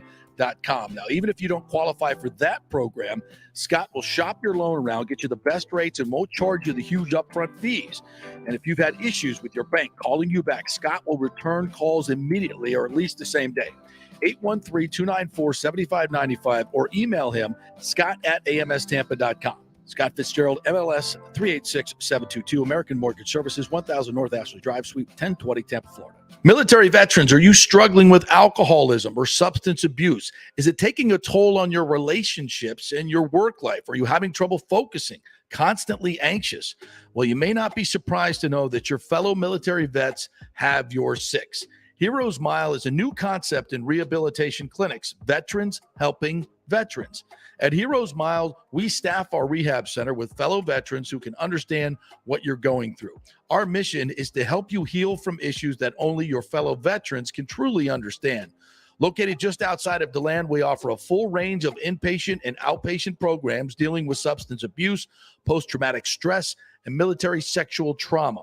We choose to serve veterans because we know how complex these issues are. You could choose to fight the battle alone or win the war together. We are the community care provider with the VA and also accept most major insurance. At Heroes Mile Rehabilitation Center, we have your six. Go to heroesmile.com or call 888-VET-NOW-2. That's heroesmile.com or call 888-VET-NOW-2. Guys, let me tell you about Bay Area Modern Medical Center. Are you experiencing low sex drive, fatigue, hot flashes, moodiness, and you just don't feel like you have the vitality you once had? You're not just getting old, it's likely low testosterone. Studies over the last 20 years show a shocking decline in younger males aged 16 to 39. Older men have seen a sharp decline as well. Do something about it. Go see my friend Christopher Lugo at Bay Area Modern Medicine. Testosterone replacement is not a frivolous treatment. It takes a professional, targeted approach that focuses on total body wellness, vitality, and emotional stability. Not a one-size-fits-all approach like many clinics use. They will monitor your blood work and adjust your treatment as needed for optimal results. Call 844-977-3477 or go to BAMMC.com. Tell them JP sent you for priority scheduling. Ladies and gentlemen, let's rock. This is FanStream Sports with JP. All right, welcome back to the JP Peterson Show. We are awaiting a call from USF and Gerry Bohanon. And in the meantime, we will get to a couple other things here as USF gets ready to welcome in BYU. Last year, BYU beat them 35-27. USF played really, really well in that game. So it's going to be very interesting. And USF is very much an unknown to BYU in terms of so many new players that have come in the transfer portal, new coordinators for USF. So will be very, very interesting. So we'll talk to Gerry Bohanon here in just a little bit about how he's transitioning here to Tampa and USF. A couple other notes. Todd Bowles talked this morning, and Gio Bernard was out of practice today, and they feel like he's going to be able to go next week. Per Greg Auman, who was at practice today, Russell Gage was practicing again, and Godwin continues to practice wearing a non-contact jersey. It looks like I heard a little bit of Todd Bowles. We were listening to it live in the break, and he said that until the doctors tell him Godwin is good to go, he's not good to go. So I don't know if they're just playing that close to the vest or they just really don't plan on playing him early on in the season. We'll see. I mean, he's done everything physically except being pads and being 11 on 11. They're still holding him back from that. So it looks like to me that it's probably not going to be game one, but I don't see it as an extended absence. I think within the first 4 games, I would say maybe the first 2 games, Godwin's going to be practicing. Maybe they'll work him in. I think he still could play in game one. I mean, he just looks so good out there. It's hard to judge because, I mean, he hasn't been hit in a long time, and they're not going to hit him in practice at all. There's no reason to do that. So it's going to be, as Todd Bowles says, what the doctors say, and we'll wait on that. I think the thing that stuck out to me so far of what Todd has said going through these quotes is that cornerback 2 position, which I've been zeroing in on. He says it still hasn't declared who it's going to be between Bunting and Dean. You know, I think it's all matchups. Maybe it's all Defense, matchups. I get it, but I guess my thing is I feel like Jamel Dean is so much better than he gets credit for. Yeah. I think from a lot of people. I mean, you look at every metric, he's one of the best man-to-man corners in the league. One of the best. And I think that for whatever reason on this team, he seems to always play less than Sean Murphy-Bunting. Yeah. It just always feels that way. And both in a contract year, I think Jamel Dean's had the better camp than Sean Murphy-Bunting. We've heard that from everybody we've talked to. Jamel Dean's the better player, but I don't know. I don't know what it is. I just never feel the coaching staff has ever really been confident to like say, hey, your cornerback too, let be out there like all the time.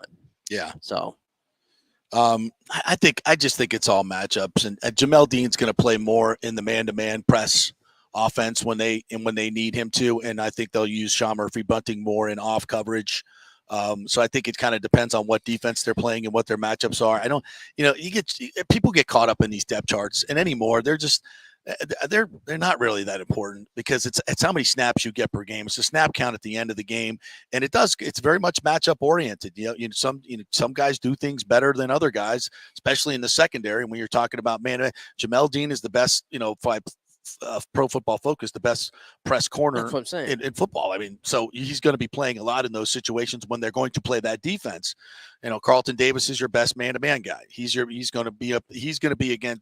If he's not going to travel with the player, that's not how they play defense, but he's going to be matched up more times than not against the best wide receiver.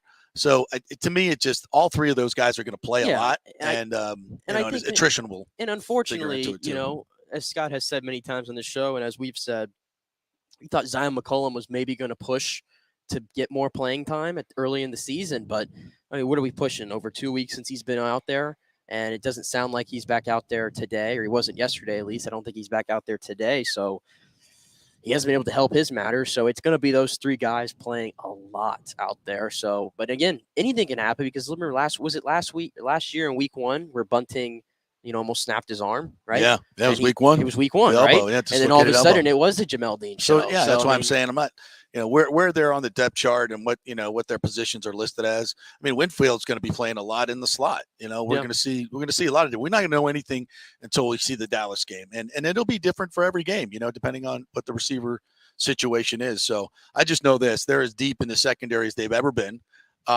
Their defensive line, I think, is better than it's been, and I think they're faster and more athletic than they've been. So we'll see. All right, we'll take a quick break, and I believe I've just got notification that we're going to get Gerry Bohanon here soon. So stay with us. Quick break. When we come back, we'll have the USF starting quarterbacks. Stay with us. Now is the time to make sure your home insurance is in order. In the last year, many of us have made improvements to our homes. So call the folks at Italiano and discuss these upgrades to make sure you have enough coverage. According to a recent report, almost 64% of homeowners don't have enough insurance on their home, which is their most valuable asset. Also, a great time to make sure you have flood insurance. Even if your mortgage company does not require flood insurance, your home could still be at flood risk. Another big item as we enter hurricane season is making sure your pool enclosure is added to your policy and there will be no issue at claim time. That happens a lot. So call your friendly agent at Italiano Insurance to review your policies today. 813-877-7799 or italianoinsurance.com. Hi, my name is Mike Warner, a Navy vet. I've had problems with addictions throughout the many decades. Something saved my life, and that is the Heroes Mile program. Hi, I'm Bill Lennox, retired Lieutenant General, United States Army. If you have any challenges in alcohol, drug, if you have PTSD, MST, think about Heroes Mile. Heroes Mile, a recovery center for veterans by veterans. Call 1-888-VET-NOW-2 to learn more or visit heroesmile.com. Hey guys, Serena here for the Golden Diamond Source. Are you looking for the hottest trends in men's jewelry? Ladies love to see men spice it up with something cool from the Golden Diamond Source. Whether you're looking for a gold chain, fashion rings, even a pre-owned Rolex watch, or thinking about getting engaged, there's only one place to go. Go see my friends, Julie and Steve Weintraub at the Golden Diamond Source for your one-stop jewelry supercenter. It's never been more important to shop local and support the businesses that support our amazing Tampa Bay community. None better than the great folks at the Golden Diamond Source, 3800 Ulmerton Road, or online at goldendiamond.com. Are you concerned your spouse might be cheating or want to locate a long-lost relative or love? Or a missing person and the police are not helping?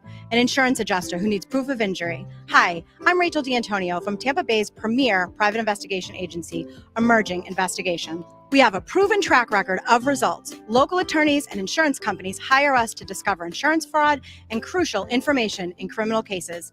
We can help in custody matters, and we devote a tremendous state-of-the-art technology and cutting-edge industry surveillance techniques to get you trusted results.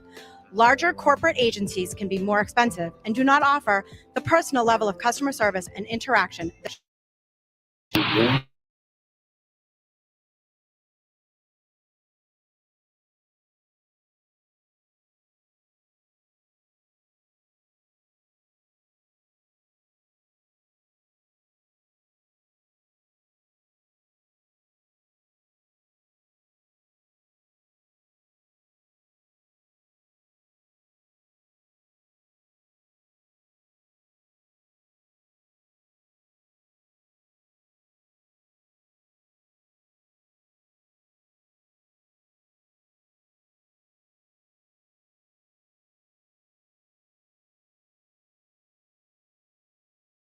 inv.com. We're emerging investigations. We get results in life's biggest matters. Ladies and gentlemen, let's rock. This is FanStream Sports with JP. All right, welcome back to the JP Peterson Show, brought to you by Emerging Investigations and Bay Area Modern Medical Center, BAMMC.com. All right, it's with great pleasure that we head out to the USF athletic facilities, which are getting huge upgrades, and we chat with the starting quarterback for your Bulls in a game against 25th ranked BYU coming up on Saturday. He is Gerry Bohanon. Hello, Gerry. How you doing? I'm doing well. How are you? We are fantastic and so glad to have you in town. I've been talking about to Coach Scott about you for quite some time, and it's been a very interesting and incredible rise for you and arrival here at USF. How excited are you to get on that field on Saturday and lead the Bulls into Raymond James Stadium?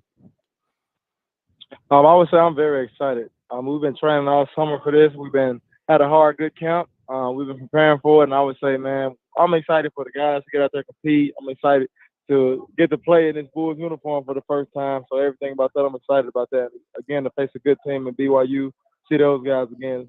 So I'm excited about it. I'm really excited. I can't even put into words how excited I am, honestly. Well, talk a little bit about practice this week. What's the vibe? How's the execution level? How are you feeling? The attention to detail has been good. The execution level has been good. We've been working. We've been grinding. You can see the confidence in both sides of the ball, special teams. You see the confidence in the guys' eyes. You see the high effort each and every play. You see the focus. This is as locked in as it gets. We've been preparing for it, and finally we're here. We're 50-some hours out. Yeah. So, you can't ask for more than that. Yeah. So, the way practice felt, I feel like we're going to go out there and we do our jobs, and we're going to go out there and execute. So I'm just excited to get out there. I know the energy is going to be even higher in the game during game time. So, well, I hope you got 2 nights of sleep before this game. You going to get any sleep between now and that game? Yeah, I'm gonna give me some good sleep now. I got to get me some good sleep. Yeah. Hey, tell me a little bit about the weapons you got out there. You're throwing to a whole new group of receivers. You got some dynamic running backs, and you're learning a new offense. Tell me what the fans could expect to see on Saturday. Like you said, we have a dynamic running back room. From those guys, you're going to see those guys being able to do it all. So you're going to see those guys making some big plays, running the ball and catching the ball. Those guys are just different when they get the ball in their hand. They're elusive. They playmakers, and they do it at a high level. And in wide receiver room, that room is loaded. Speed, size, catching ability, it's a gifted room. You can't, as a quarterback, that's your best friend. You can't ask for more than that. And I can say honestly, this wide receiver group here can play at any level. I've saw it, played against it, played with it, and these guys here, they perform at a high level, and they're all different, all special in their own ways. So, but all of them have speed, which is the big thing. So it's exciting. It's exciting. Well, I know the fans are excited to see you play, and you played a lot at Baylor last year, and you guys won a Big 12 title.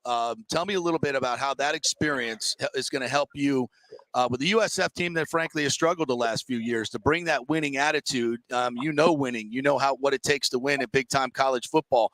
How have you tried to impart that to your teammates?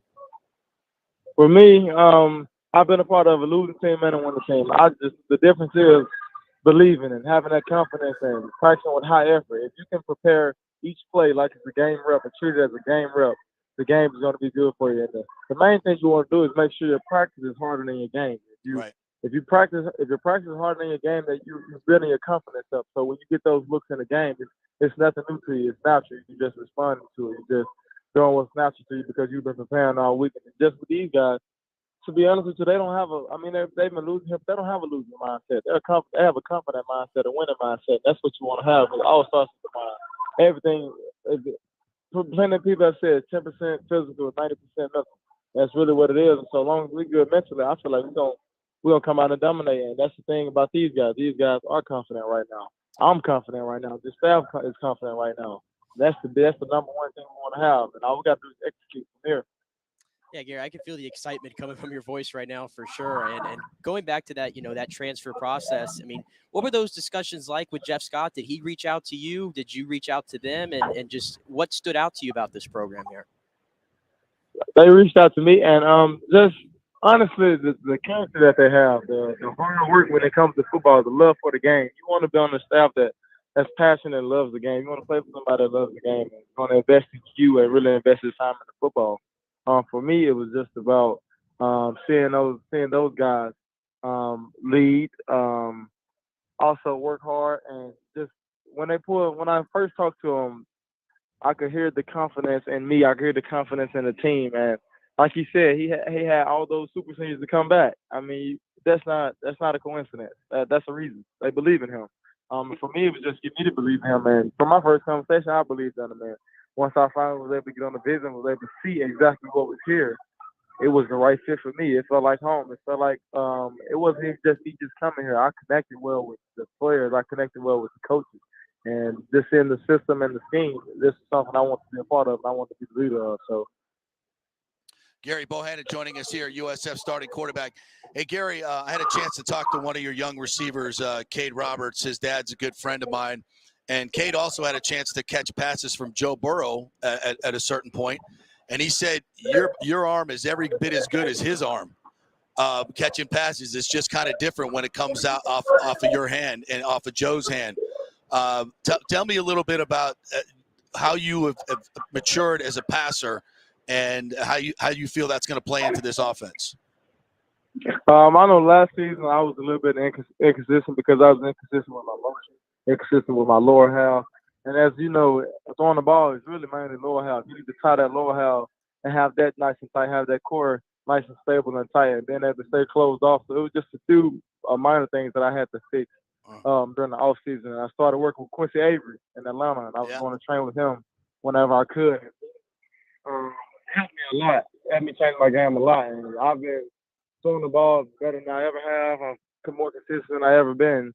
And I just know, for me, it was all about developing as a passer. I mean, each year, each month, you want to make growth in that area. So for me, I'm a guy that's going to look at my weaknesses and try to turn it to a strength. And that was, I would say, a weakness of mine, some throws. Wow. So now I feel like I've developed more. I still have some development to do, but I'm more confident in my arm. I'm more confident in throwing the ball. And I'm just letting it ride and making plays, you know. Gerry Bohanon joining us here. Gary, you were, I guess, given the number 2 most gritty award in the offseason. I don't know exactly what they call it there, but basically saying you were in there in morning, noon, and night working your butt off and setting an example for everybody. Where does that work ethic come from, and how important is that to impart that to the rest of the guys? And I'm sure they're following in your footsteps. My work ethic just comes from my parents. I would say I've seen those two just get up each and every day, never complain, and just going to work trying to provide for my siblings and I and my mom. And my parents ended up getting divorced, just seeing my mom do it alone, waking up to her every day, teaching with the principal, getting me to practice, to basketball, football, track, get my sister places, my little brother just run around, never ever complaining. So for me, I just wake up and try to outwork my mom every day. I've said that, I've been saying that for years. And for me, that stands with me because I haven't never ever seen anyone like that. And so for me, I can't complain. Like my job is to wake up and outwork her every day. I mean, I'm leaving the facility sometime at 8, 9 o'clock at night, and she's calling me. She's just now heading home from work. So I'm just like, dang, like why do I have to complain? Why do I complain? Like I get to play football. I get to do something that I love. Wow. And so for me, it's just showing those guys that football, if you're really passionate about it, you're gonna give it y'all. You don't want to be that guy that you have foot in, you 1 foot in and 1 foot out, and you're gonna look back on it one day and you're like, man, what if I would have done this? Just eliminate all the what ifs and just give it our all. and we can deal with giving it our all and having a little faith, because it's always some adversity gonna come to it. Adversity builds character, so make you stronger. So just being able to look over that and build on it. But once you know you gave it all y'all, you're satisfied with whatever happens. You're just gonna keep working. Well, Gerry, it sounds like you come from very good stock, my friend, and I know a lot of USF fans cannot wait to see you and that team out there. Do you get a sense that this team is taking on that same character that you just described there? It looks like your Mama Bohanon is leading USF in work ethic here. I think I like this. Oh yeah, we got to give her the credit. We're gonna give her some credit, but yeah, I think they are. I would say these guys. I mean, honestly, I came in, they welcomed me with open arms. I didn't see guys that lack character, guys that lack confidence. Now it's just showing it, like embracing that confidence, embracing the moment. And I feel like I've just been a guy that's been doing it, and that's just who I am. And so guys are used to seeing it now. Now they are more confident in doing it, and that's the key. Yeah. Hey, I got to tell you, my co-host here, Nick, who's going to ask you one more question. He does a UCF podcast, okay, also, because he's a UCF grad. And he's been telling all the UCF people that you're the best quarterback you're much better quarterback than they got at UCF. So I just want him to ask you one more. He's in your camp, even for UCF there, buddy. I just want to let you know. I was actually going to be like, one of my questions here was how smartened up have you been to the war on I-4? And I know that you probably, you take one game at a time, and that game's at the end of the season. But is your team kind of ready, to get that first win against UCF in, I think, 5 years here?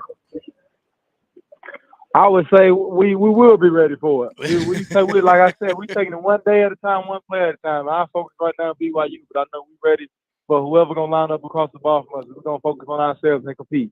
That's all we're going to do. Whatever colors they got on the other side of the ball, we're going to be ready to go again. Well, Gerry, good luck on Saturday night, man. We're going to be watching and rooting for you. We're big Bulls fans here, and we're glad that you're the starting quarterback and big things happening at USF. You got a new on-campus stadium. It's going to be the house that Gerry built. So how's that sound? That sounds great to me. You might not be able to play in it, but it might be the house that you built. So a great season. Oh yeah, I'll come back and check it out for now. Sounds good. Gerry, thank you for the time, my friend. Good luck on Saturday night. All right, appreciate you. Thank you. Thank Gerry Bohanon. What a nice young man there. Giving great credit to his mom, who gives him his work ethic there, and everybody following in his footsteps. We don't have to get Mom on the show. I know Mama Bohanon. Mama Bohanon she's setting the standard high. You could just hear it in his voice. There's no accident that this kid is an overachiever. I want to say overachiever because that might minimize his talent. His talent is unbelievable. I was reading his high school numbers. Have you ever seen these high school numbers? 11,362 yards passing, 142 touchdowns, and rushed for 6,000 yards and 70 touchdowns. Holy shiz. Do you even have enough games to do that in? What's that per game average? Yeah. So we counted it for 200 and some touchdowns in high school. Is that right? Yeah. Is the 70 rushing touchdowns included in the 142, or is that is that even possible? And he was wanted. Look at that. He chose Baylor over Arkansas, Alabama, LSU, Georgia, and Auburn. So he was highly coveted coming out of high school. And I could see with those, how many touchdowns? What's that? Again, journalism majors, not math majors. Was that 112 or is that 212 touchdowns in high school total? Yeah. 212. Yeah.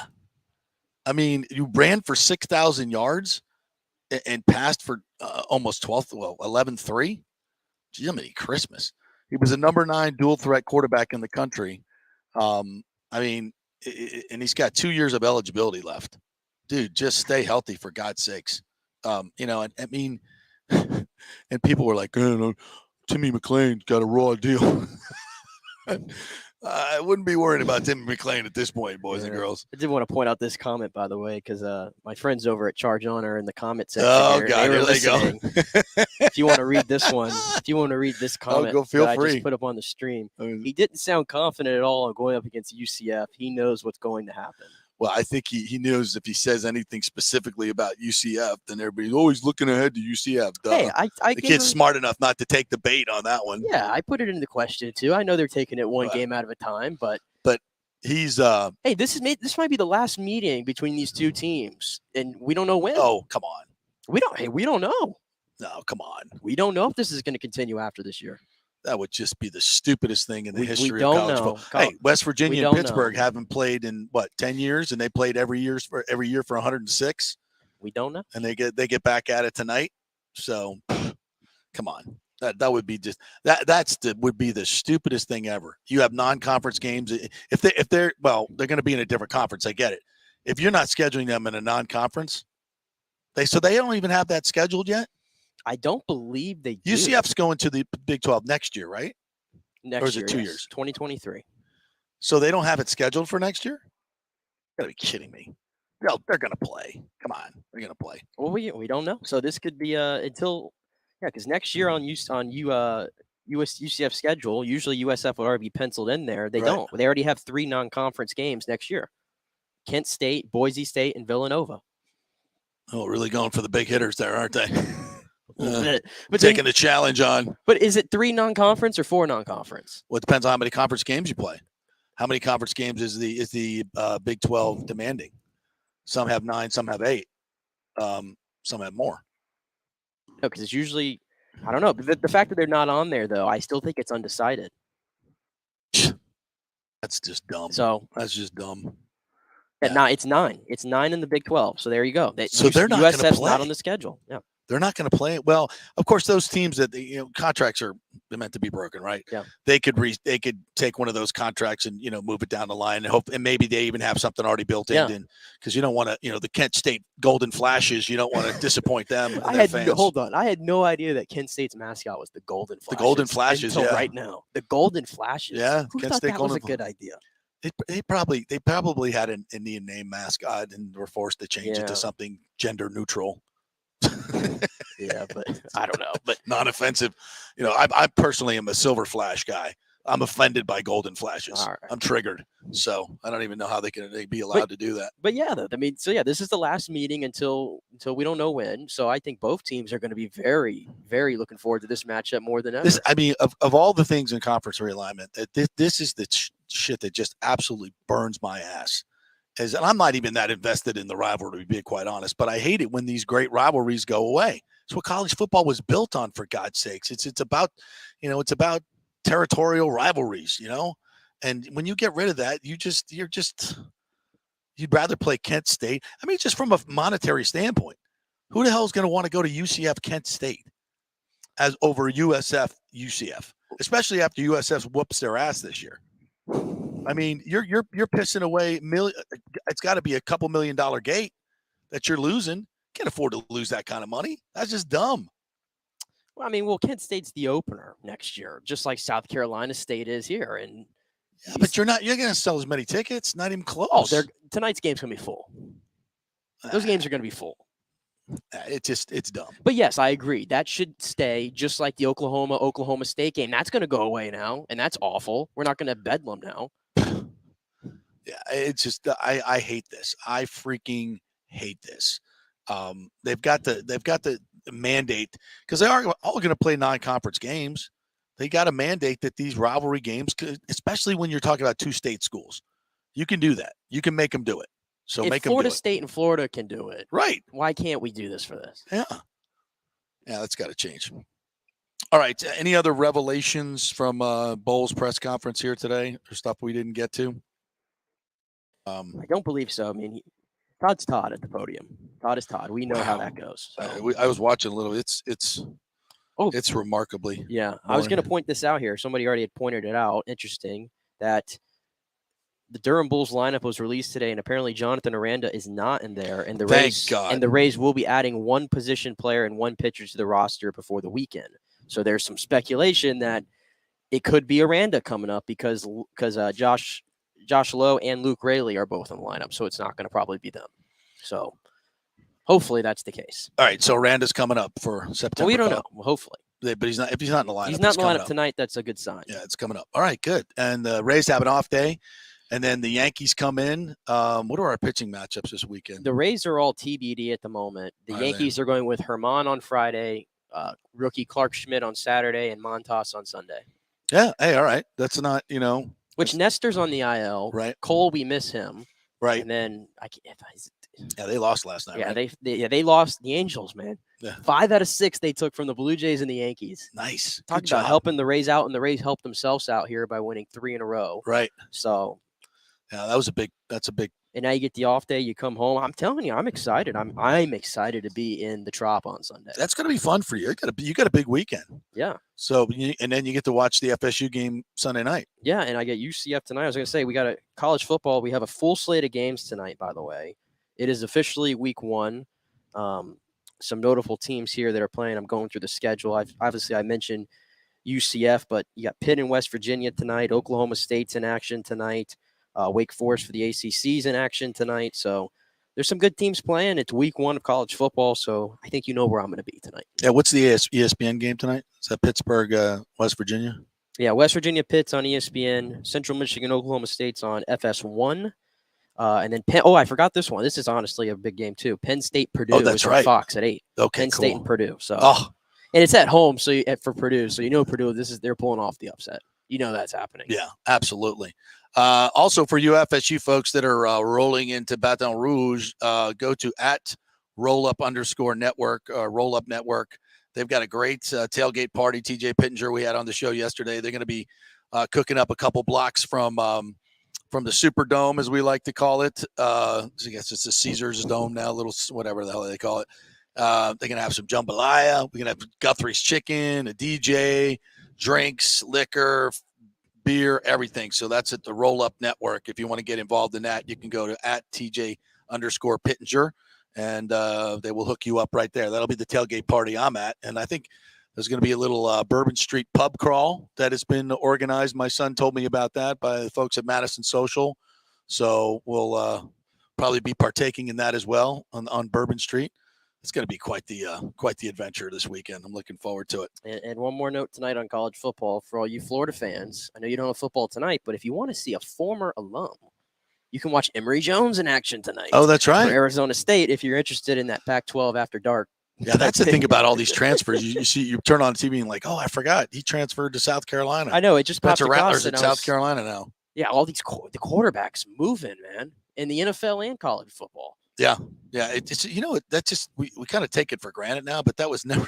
I mean, for God's sakes, Tom Brady moved. And that never used to happen, like ever. So I'm looking forward to tonight more than ever, and just a big weekend. And we'll tomorrow on the show we'll be doing a lot of college football and doing some betting. And next week we're getting into fantasy football, because next week I gotta have to do my draft on Tuesday night. You may be my surrogate for my draft, because I think I'm going to be on a plane, and I think that's good news for me probably. Yeah, because I don't think you did. If I recall, you didn't hold up too well last year. Oh, I had a horror. Well, I got auto drafted. You got last auto year. drafted. Yeah, because they moved the draft on me without telling me, and But I think I have to put in a claim on keeping a player, and I think who did I have on my? I think I had Mike Evans on my roster last year, and I also had, I can't even remember, but I had ended up having like 3 of the top in position groups, like 3 number 1 or number 2s, and made a charge for the playoffs late in the season, but we have this stupid rule that you have to sit starters, your actual starters, like 2 games a year. I hate it. That sounds like a Mickey league to me. Yeah, it's. I hate that and rule. you're playing on CBS Sports, so it's even more Mickey. Yeah, it's. What do you play all ESPN? No, ESPN's the Mickiest of the Mickiest. I mean, Sleeper's where it's at. Sleeper? If you're not playing on Sleeper, you're not doing fantasy football correct. Sleeper? I've never even heard of Sleeper. Sleeper. What is Sleeper? Sleeper. What is it? It's the best. It's a fantasy football site. Look at this app. Look at this nice app right here.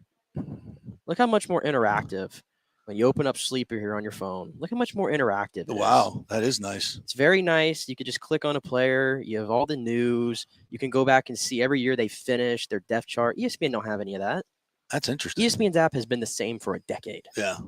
For a decade. Yeah, CBS Sports is a little clunky too. But anything's better than what you and TJ had to do back in the 80s. So that's right. Boards in the AP wire. Yeah. Find out like 2 days later if you won.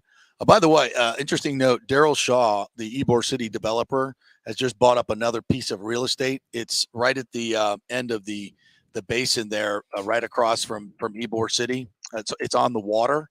It's where the shipyard building thing is. When you see the silos, when you go by there on the crosstown, that piece of property right there on the water, he just brought that up, and there's some speculation that could be a possible site for the new Rays park. So you do a little knock the ball into the water deal. That'd be interesting, right? I have no information on that at all, but that's a lot of speculation that's out there. But we do know he just bought that parcel, so we'll try to get you some more information on that. All right, our thanks to Gerry Bohanon, who joined us here today. That was pretty cool. Scott Carter from FloridaGators.com as well. Check that out. If you missed anything, you can always go back and watch it on Twitter, on Facebook. Our app is FanStream Sports. Download our app. All you can do there is just listen to the show. It's awesome. You just hit it, tap that app, and the show will start up. And, of course, on YouTube. Subscribe to our YouTube channel as well, the JP Peterson Show. Have a great day, everybody. We will talk to you tomorrow.